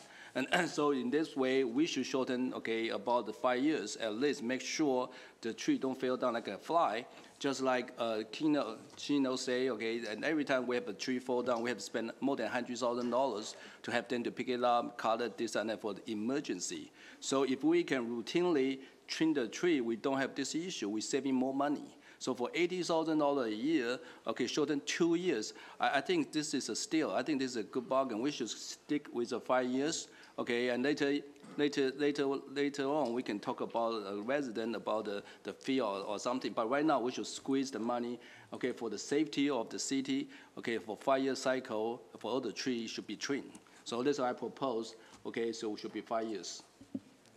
Yeah. I have a question on the amount, because the council approved a 5-year plan for tree removal, not tree removal, tree trimming. Tree trimming. And I know part of that was because of the state and the prevailing wage that has to be attached to that. My question is, the voters, the property owners voted down the citywide maintenance district increase, and how much of that increase was to go to tree trimming? Because not all our tree trimming is done out of that fund, right? Correct? Correct. It's a combination of that fund, the maintenance districts, the general fund. So, yeah, I don't. And so I guess my question is what is the actual amount that we're talking about? Because I'm assuming, since the council did not give direction to go back to it, and I know this is a bad assumption, to go to a 7-year, that our budgets in the maintenance districts and all that include the 5-year cycle. So I guess, is that correct or incorrect? We will have to re-examine them because we're doing the adoptions of those maintenance districts after the vote. So we have to verify those numbers. I'm sorry, what? I'm trying to think. I think the citywide maintenance district denial happened after we reposted the other maintenance districts. So I have to confirm that with Right, so my Chino. question is, do we have a bunch of the city that's being done at the 5-year rate, and then we have to deal with this issue of we have the contract in the citywide maintenance district, and how much money is actually that within the citywide maintenance district? Right. Because that's how I think, at least that's how I think it should have happened, is that our budget, because of the action of the council, a direct action of the council, not just some budget thing, a direct action made a 5-year contract. So all the other tree trimming should be on 5 years, but we have the issue of the funding of the 5 years in the citywide maintenance district because of the property owners rejected the 218 increase, although they did get a 2% increase. But that was a portion of the cost, but we'll figure that out. Right, exactly. Yeah. So what is the portion, or am I wrong in my assumption, or did staff just reverse council action? The contract amount with West Coast Arborist for tree trimming is about $500,000, approximately. About 80% of that is citywide. 80%. Then the 20% would be the other maintenance districts. And by citywide, you mean from the citywide maintenance From district? the citywide maintenance district. Okay, so that's the correct. question is then how much of, because that increase included more than just tree trimming, right? The citywide maintenance district? Oh, Yeah. the Yeah, ballot citywide measure, lighting, correct. yeah, included more than that. And unlike some people, I do think property owners knew what they were voting on. But my question is, how much is that amount for the 5-year trimming within the citywide maintenance fund budget? Yeah, it would be the 80%, the incremental cost to go to the 5-year program. 80% of that will be charged to the citywide maintenance district. And what is that dollar amount? I don't have that amount right Yeah, now. oh, yeah. Yeah, so, yeah. And so the question is, we should be looking at the citywide maintenance district to see whether or not they have the funds available to stick with that for the time being with the 2% increase that was granted by the majority of the council. But there still would be an increase because there is a portion that is general fund too. Okay. Well, see, this is where I'm confused. Wasn't the general fund stuff already included in the budget or not? It was, and that's one of the recommended cuts that we presented as part of the balanced budgeting here tonight. Okay, and so okay, so you need to, with maintenance districts, we didn't go to 7 all of a sudden, did we?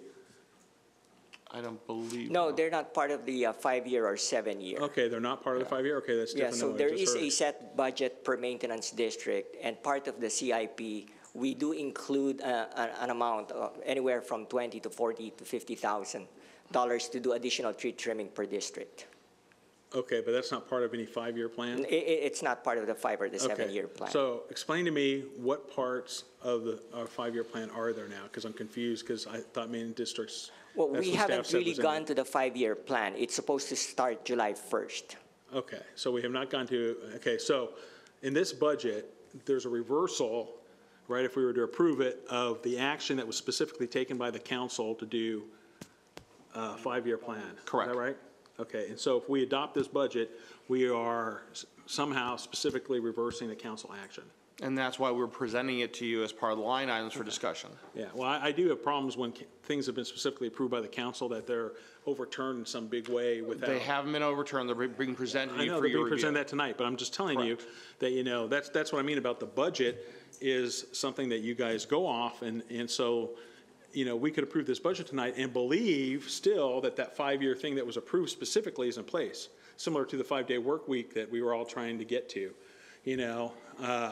And so I think I do have problems with stuff being reversed like that. And, you know, I think it needs to be an up and down vote on that one particular item. And what we're saying is we have not It reversed it. hasn't been We're reversed, presenting and it to was you. brought up. I mean, that's what you do in a budget. We get If the recommendations from council staff, wishes and we to do decide the whether we want to 5-year, do it. we Right. will. Yeah, but we'll do no, that. I understand it was presented in the budget that way, but what I'm saying is that that was a specific thing approved by the council. And so it would have been better process-wise and been more clear to everybody, including the public, if we would have had an action item to reverse that, you know, as separately than this whole budget process. Because in the budget process, we're talking about this, we're talking about that, we're talking about all kinds of stuff. That's all I'm saying. That's all I'm saying. So I understand we haven't reversed it only because we haven't voted on the budget. So, you know, that's the only difference. I'm just saying generally, if we have a specific thing that's been approved by the council, if it's reversed, it should be reversed by a specific action of the council. That's all I'm saying.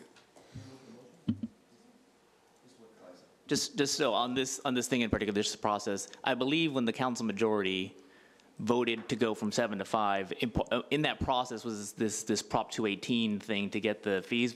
I'm not sure. It was understood that it would have to go out there for this increase in the citywide maintenance district.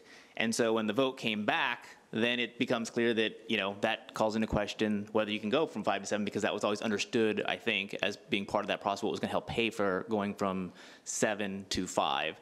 And it's been, you know, put here pretty clearly in terms of like what this budget includes as the reversal from going back to 7 years, because I think that vote where the residents or the property owners rejected the increase. I think that's the reason why this particular thing is here. It's not like it's being hidden. They're pointing out this is what we're doing. So now it's up to us to decide whether or not that's what we want to do.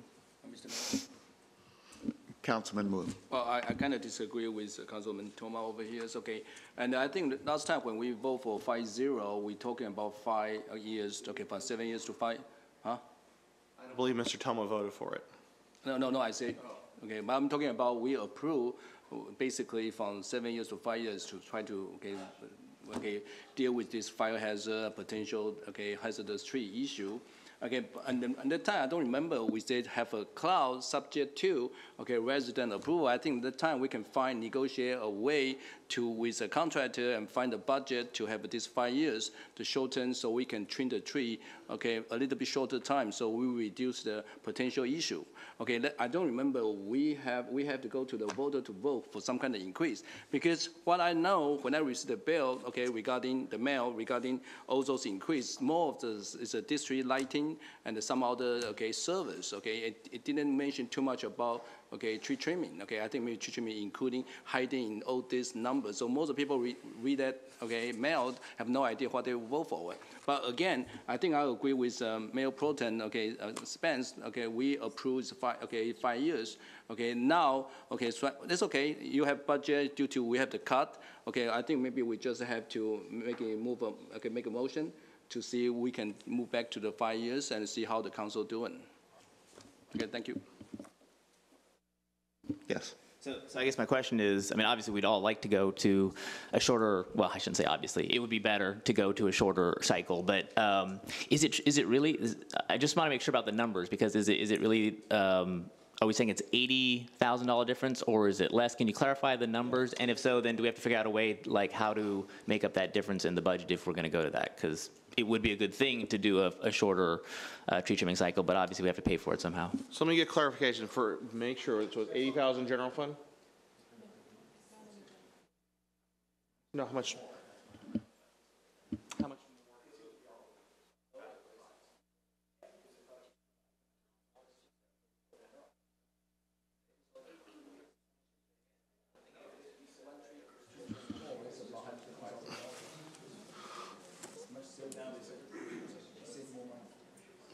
We need to get the exact numbers, but we don't believe it's going to be fully general fund of the 80,000. I think if,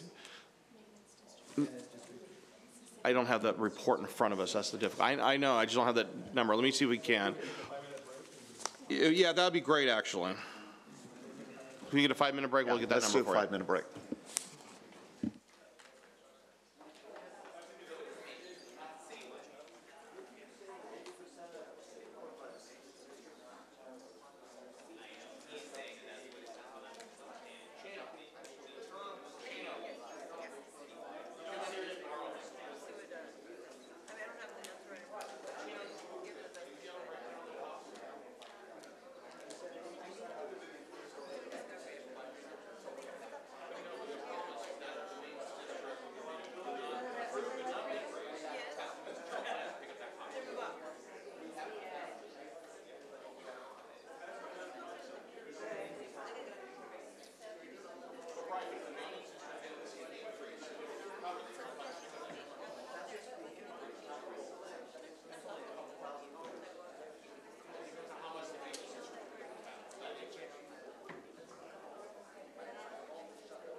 I called Chino and I took a picture of a tree across the street, and I shot it to the public works department. I haven't seen it like this. I can send it to you.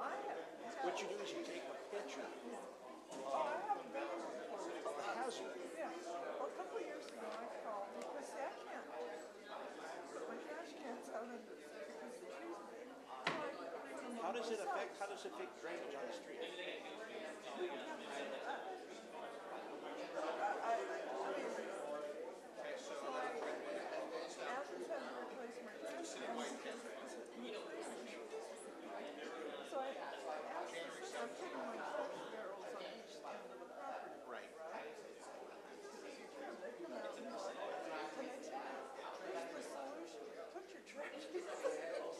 They don't deal with the tree edge. So the problem is where you're putting your trash cans is not the tree. Got it. Going this way, tell me the stuff it goes to Shadow Oaks and it goes up the road. What side of the freeway are you on? My side? I'm between the Ballpark High School and the 10th Freeway. Okay, I'm around the corner from Mo. From who? Mo, the chimpanzee. I'm north of the. I'm north of the 10 freeway. And I'm north, so we're on the same side of the freeway. Same side of the freeway. Now the tree's not her problem. Her trash cans are. Yeah. It's where she places her trash can corrected the problem. Yeah, that was what the city told me when I had about the tree, because the Athens was having to replace my tree, my cans, because they were breaking and then, top. They hit the kept hitting the tree. Yeah, Is that and right where parts it of the started? tree would come off, so I wanted them to look at the tree. So I put She was pretty good. Now, come on, wasn't Athens actually trimming the tree? When they whacked it with the trash can? When the trash can came through, but wasn't it trimming the tree? and then they don't trim our trees, so I part the big, huge branch of my neighbor's tree. You know, that's a city tree.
call this meeting back to order. And Mr. City Manager, do we have an answer? We do. So of the 80,000 or thereabouts, 80% of that is funded through the general fund and the citywide district. Okay? The citywide district is projected to be below the 50% required this year by a few $1,000s. If they want to continue the contract with 5 years instead of 7, it's a cost to the general fund to make up both the general fund portion and the citywide district of about $60,000. Right now, we have a $55,000 surplus. So you can take that $55,000, put in there, and we'll just tell Public Works to find another 5 within their budget. When you said there's a requirement of a 50% reserve in the citywide maintenance district, that's an actual requirement, or is that our requirement? I would have to defer that to Mr. Consunia. Because, you know, like when you mentioned the 20% reserve, that's actually a decision we made as a council. It's not necessarily a law. And again, if you want to change that policy and do more to that fund, I'm sure you might be able to do so then. The 6 months or the 50% is really just to maintain cash flow. Right, yeah. Because we don't get the revenues until 6 months after. Yeah, right. And then what we could do is increase the assessment next year to make up the difference. Well, I'm against doing that. But you guys already did a 2% increase already. But so what's the difference, though, between the general fund and the maintenance district? So again, it's... Because you combine them into that amount. So like, what's the difference? Like, how much is the general fund? How much is... 10% general fund, 65, 70% citywide. Right. You can't do it, there's only 55. If you put it in the Sangarelli Economic Partnership. Microphone. Well, I mean, if we put in the Sangarelli Economic Partnership money, then we could do it with the 55,000 we have. But yeah, just saying. Are there any other questions? Any other discussion? I think there was a motion. I don't know if it was second. Yeah. He made the motion.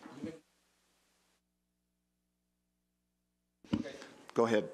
So I want to propose, okay, I want to make a motion to continue what we have approved by the city council, okay, 5-0 last time, for 5 years, from 7 years to 5 years. So I want to continue to 5 years of a budget for tree trimming. Is there a second? I'll second. It's been moved and seconded to keep the 5-year instead of the 7-year, which would add roughly about $57,500 to the general fund. We will do the remaining surplus that we have this year, which is about $55,000, with the remaining funds. The budgeted surplus. Budgeted surplus, correct. And we'll use the remaining funds we'll find from within the Public Works Department. Any further discussion? May I have a roll call vote, please? Yes, that's why. Before we do that, real quick, what is our projected surplus as of June 30th? Are we going to have a surplus of operating funds or not? I don't know if we... For this fiscal year or the proposed? Yeah, this fiscal year. Oh. Do we have How about we move forward the vote and what list are that's our part of general this? fund dollars that are going to be left over, if there are any, this fiscal year?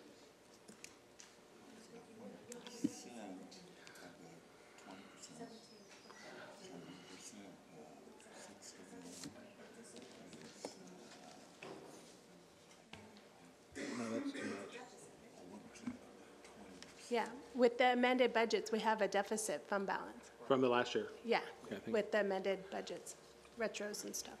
Thank you for having us amended budget into a deficit. Thank you. May I have a roll call vote, please?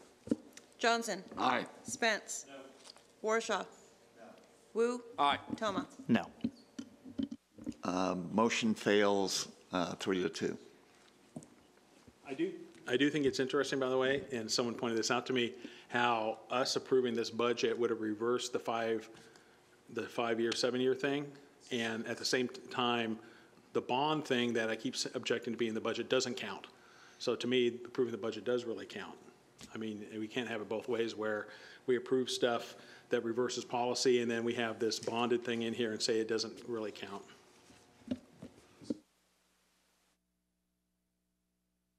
Exactly. The only other item I show on here is to ask additional departments to make additional cuts. Well, no, I want to take the $5 million out, the $5 million bond out until we have a discussion about that separately. It doesn't need to be in there as CIP. Is that a motion? Yes, that's a motion, that we separate the $5 million Glendora Street project and have a separate discussion about it. It doesn't need to be part of CIP. Is there a second? Motion dies for lack of a second. And then I would like to ask that we make our departments find 2% of ongoing cuts, that we can then look at that money and allocate it to either fire or to find a detective for the police department or something actually devote to public safety. That's my motion. Is there a certain project or item you'd like to have funded, like in budget for, or find out how much the cost is? Well, how much is going to be? Yeah, I'd like to look at the firefighters, but also a detective for the police department. I know I don't want to hire motor officers. I know that, but a detective for the police department. But I'd like to see if our departments can come up with a 2% reduction in their overall costs. Is there a second? Motion fails for lack of a second. All right, Mr. Mayor, those are the only items I had. Does the City Council have any other ones I missed? Then at this time, we would request, if you're prepared, to adopt the budget and the appropriate resolutions. Any further discussion? Do I have a motion? Mr. Mayor? Yes. Make a motion to accept the budget. To adopt the budget? Is there a second? I'll second. It's been moved and seconded to adopt the recommended budget with Items 1 and 2? Items 1 and 2 with the change, no, there were no changes. Right, changes. Any discussion? Roll call vote, please. Johnson. Aye. Spence. No. Toma. Aye. Wu. Aye. Warshaw. No. Motion passes 3-2. All righty then. Then, Mr. Mayor, members of City Council, the other item on the agenda, which is item 3 of the recommendations, Ms. Harper is going to give you a discussion on that in a PowerPoint on the PERS liability of the city moving forward. That is a significant concern of the city, and as part of that, we have an idea of how we can start providing funding for that unfunded liability. And so if I can, I'll turn it over to her to give a presentation and then a separate discussion on that as well. Okay. So now that we talked about the budget, it's important to start looking and planning for the future of the increased costs, specifically related to your pension costs. So what I did was I did a brief overview of just how we got here with CalPERS.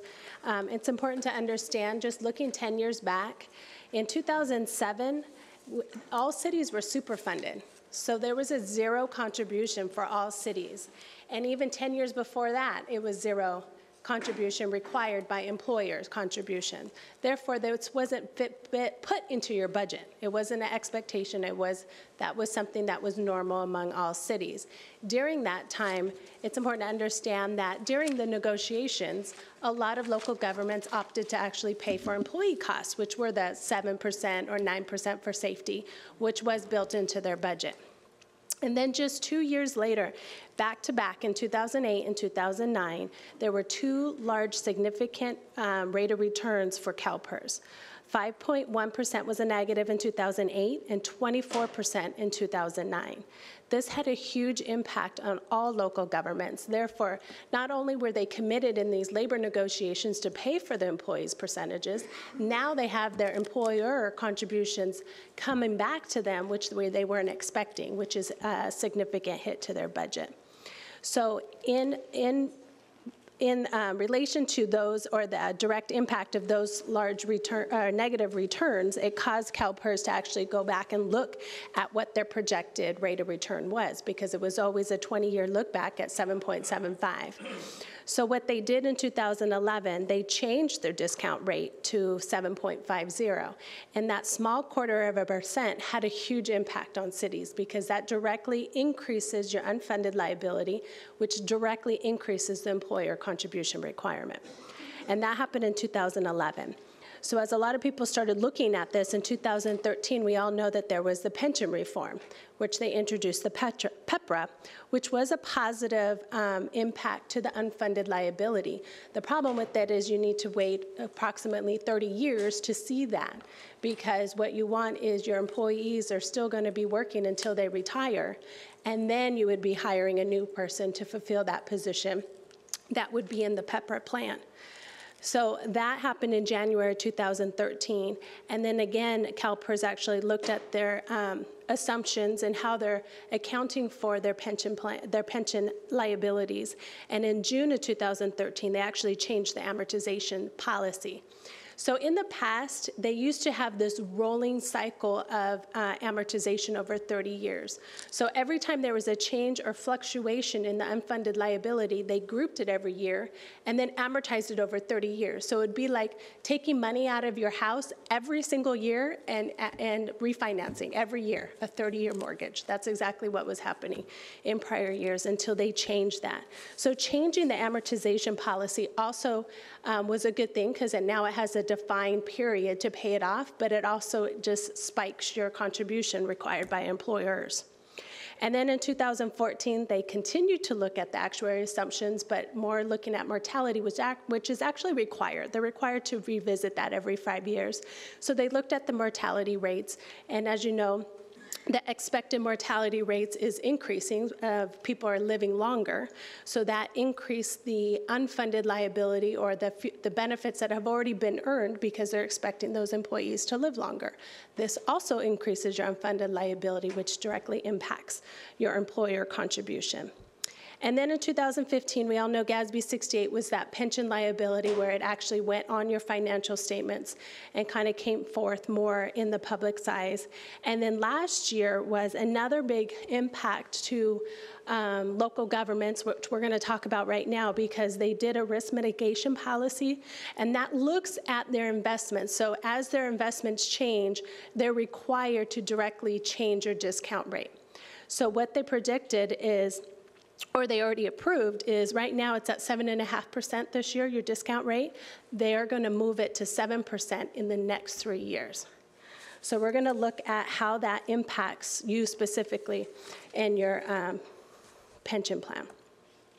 So currently, if you look at a 5-year outlook just for your miscellaneous plan, your current contribution rate for employers is 7.9%. And that's a direct percentage that you calculate on salaries.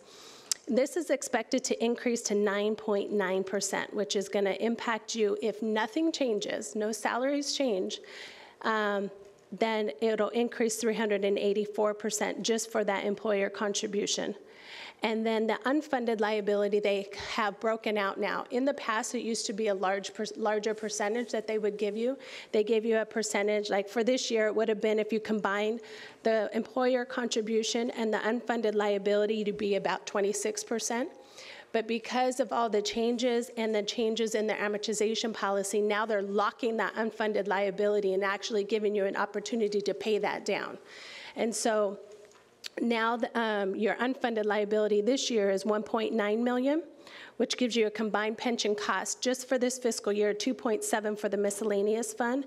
The unfunded liability is expected to increase by $3 million in the next 5 years, by 2022, 2023.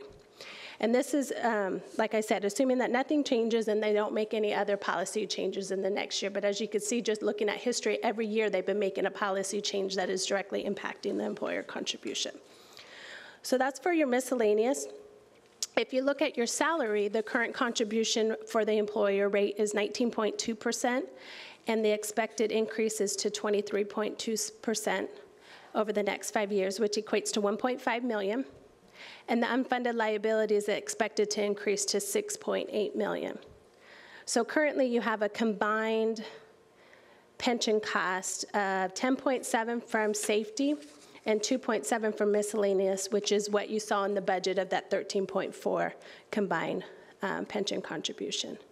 Now with the safety at the expected increase of 8.3 In the miscellaneous, we expect the increase at 3.3. That's a combined increase of $11.6 million in the next 5 years that you don't have control over. That is just an increased cost to your budget. And that estimates to be $2.3 million a year. So unless you have revenue sources that will increase more than that $2.3 million each year, no matter what, you will have an automatic budget deficit and that gap that we have been talking about every single year just due to pension costs, nothing else, no cost of living or medical costs or anything else. So what I want to do is bring back to council in future meetings just to talk about this unfunded portion and how can we mitigate this. And there's options out there that you can take. And I want to present all of those to you so that way you can see what's available out there and what we can do now, especially now that you're going and you're going to be looking at all the different MOUs. It's better for you to have all this information at your hands so you can make the proper decisions. Let me ask you a question if I can. Okay. What is the projected CalPERS percentage rate that they expect to actually make this year on their? They haven't presented yet, but I do have what they made last year. Right. Which is 0.6%. Right. They're not even making what the money would be in the bank, so you know, looking at the 7%, and you had a stock market that did great last year, and they're not even making what a bank does. You know, even though we're only talking 11 million, by the time, if this continues, by the time this could more than quadruple. And what is our projected increase in sales and property taxes over the next 5 years? Have we made any type of projections? No, I don't have those projections yet, but just this year, I think it was 2 million combined, just short of the 2.3. Which would be short of our increases every year if we gave no increases to everybody. And so people were probably asking why I didn't vote for this budget. This is the reason why. We cannot continue to pay 75% of our general fund to public safety. To make it work, you need to be where most cities that can make it work at about 65%. Sorry to interrupt. No, that's perfect. So what I'm proposing for just an immediate option, because this is available to us right now, but we have to take action before the end of July. And this is what CalPERS does every year at the beginning of every fiscal year. I broke out the employer rate contribution and I broke out the unfunded liability payment.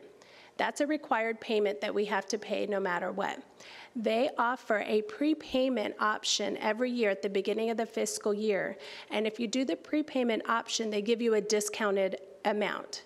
And the reason for that is because they're hoping that based on that savings, that they will earn that money and still cover your unfunded pension payment. The difference for us, if it's for miscellaneous and safety, would equate to about $312,000. But the reality is there's many other ways that you can probably earn more than what the CalPERS is earning. So what I'm proposing is to take them up on that prepayment, but to restrict that savings specifically for pension costs. And I'm hoping that you would recommend us to go look at something called the Section 115 Trust.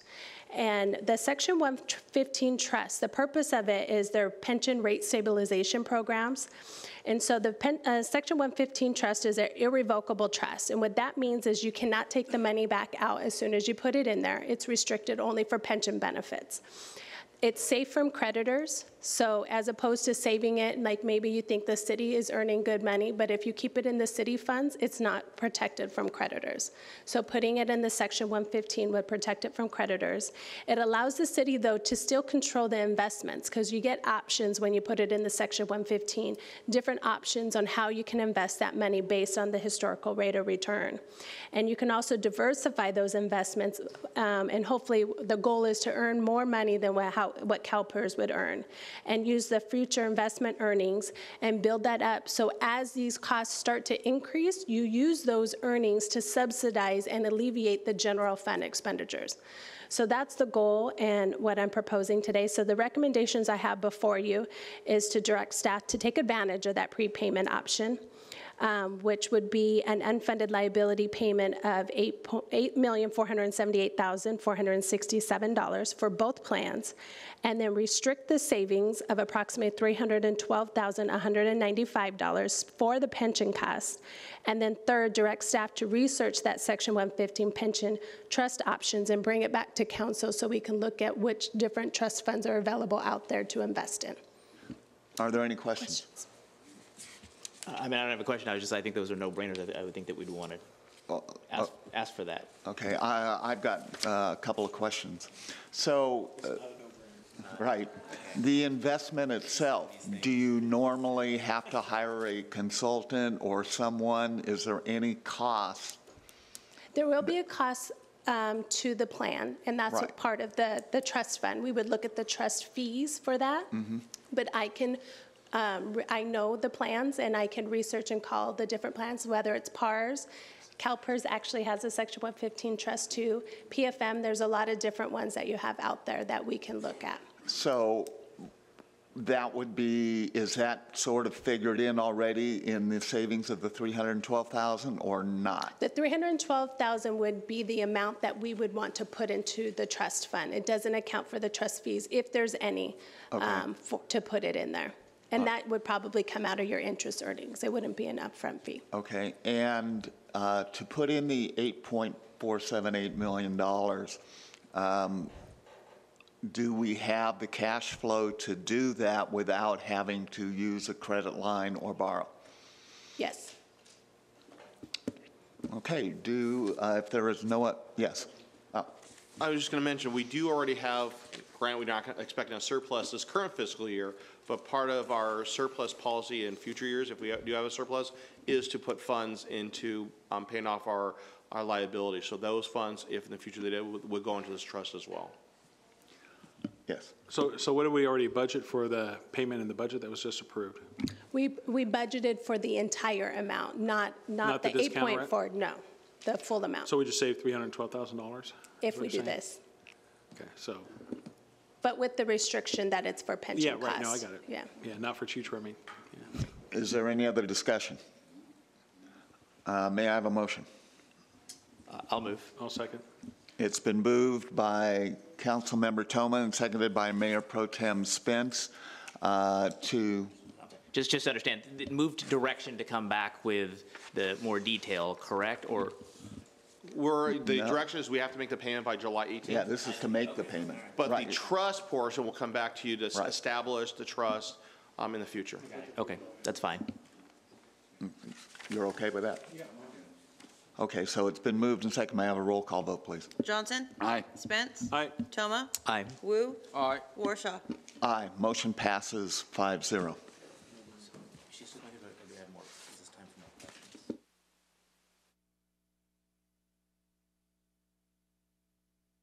Just on the question about the CalPERS changing their expectation, I think it was to like a 7%. That's a done deal over the next 3 years. And so, but is it going to be equal across the 3 years? Have they said what that order is, or is that yet to be determined? Yeah, I have the percentages. So next year it's going to drop to 7.375, then it'll drop to 7.25, and then 7%. So your estimates were based on concrete numbers Yes, that have yes. already been set by CalPERS? Yes, and they Okay. provided a calculation spreadsheet that you can actually drop your numbers in, and it will calculate what the projected increases are going to be if nothing else changes. I see. So at least we know what we have in front of us. Okay. Well, I mean, I was, no, because they could change it again next year. Well, I guess that's true. I mean, they've done that Yeah. before. I guess that's true. That's the problem. If they continue to make, less than 1% on their money, they're going to keep changing it. Okay. So I was looking at the, the sales tax revenues and the property tax revenues since 12-13 to get a sense, and both our sales tax revenues and our property tax revenues are up by millions of dollars, but they're pretty much been eaten away. The majority has been eaten away by the PERS costs, because the PERS costs, at least from what I read from the numbers that you sent today, was I think it was $6 million increase from 2012, 2013. And, you know, our tax revenues and sales tax revenues went up by a little more than that, but still, that pretty much ate away all of it. Now, my concern is, you know, luckily the economy has been generally positive for a number of years in terms of these revenues, and I know the sales tax revenues fluctuates quite a bit because in 15-16 we're at 17.7. In 5 years ago it was like 5 million less than that, so it can fluctuate quite a bit. And so in addition to this PERS issue hanging over our head, we have the economy, and we like to believe that we operate independently as a city, but we don't. Obviously we're subject to regional economic trends and national economic trends as well. That goes for property tax and sales tax, although I think property tax is probably a little bit more stable generally than our sales tax revenue. So that is a big concern. Not only are we looking at these millions of dollars of increases that you just pointed out on the PERS, but also, not full control and actually not a lot of control over a major portion of our revenues that we depend upon as a city. So I wish there were some obvious answers, but there aren't. But we actually know better, like, what the problem is. Well, and I would agree with you, that those numbers, when you look at that, that's why we have that reserve, and that's why you don't use your reserves in good economic times, even though you don't have enough money, because at some point things happen to the economy. Too bad we can't predict better when that is, but that's why you need that 20%. But we, over the next few years, are going to face some tough times, and we're going to have to look at ways of cutting more expenses or finding ways to bring in a higher income. And we knew that we had the $3 million cut in the sales tax because that was a one-time shot where the state finally had paid us back. So we knew we were facing that. When people talk, how could you have a $6 million deficit? We didn't have a $6 million deficit. When you do a budget, you start at a starting point with everything you'd like to have, and then you work that down. And that's what we did here. Are we facing some hard times? Yes, we are. And that's why looking at the PERS costs is showing that, because it's going to get worse before it gets better. And might there have to be future cuts? Yes. Is there any other discussion? If not, then we're adjourned.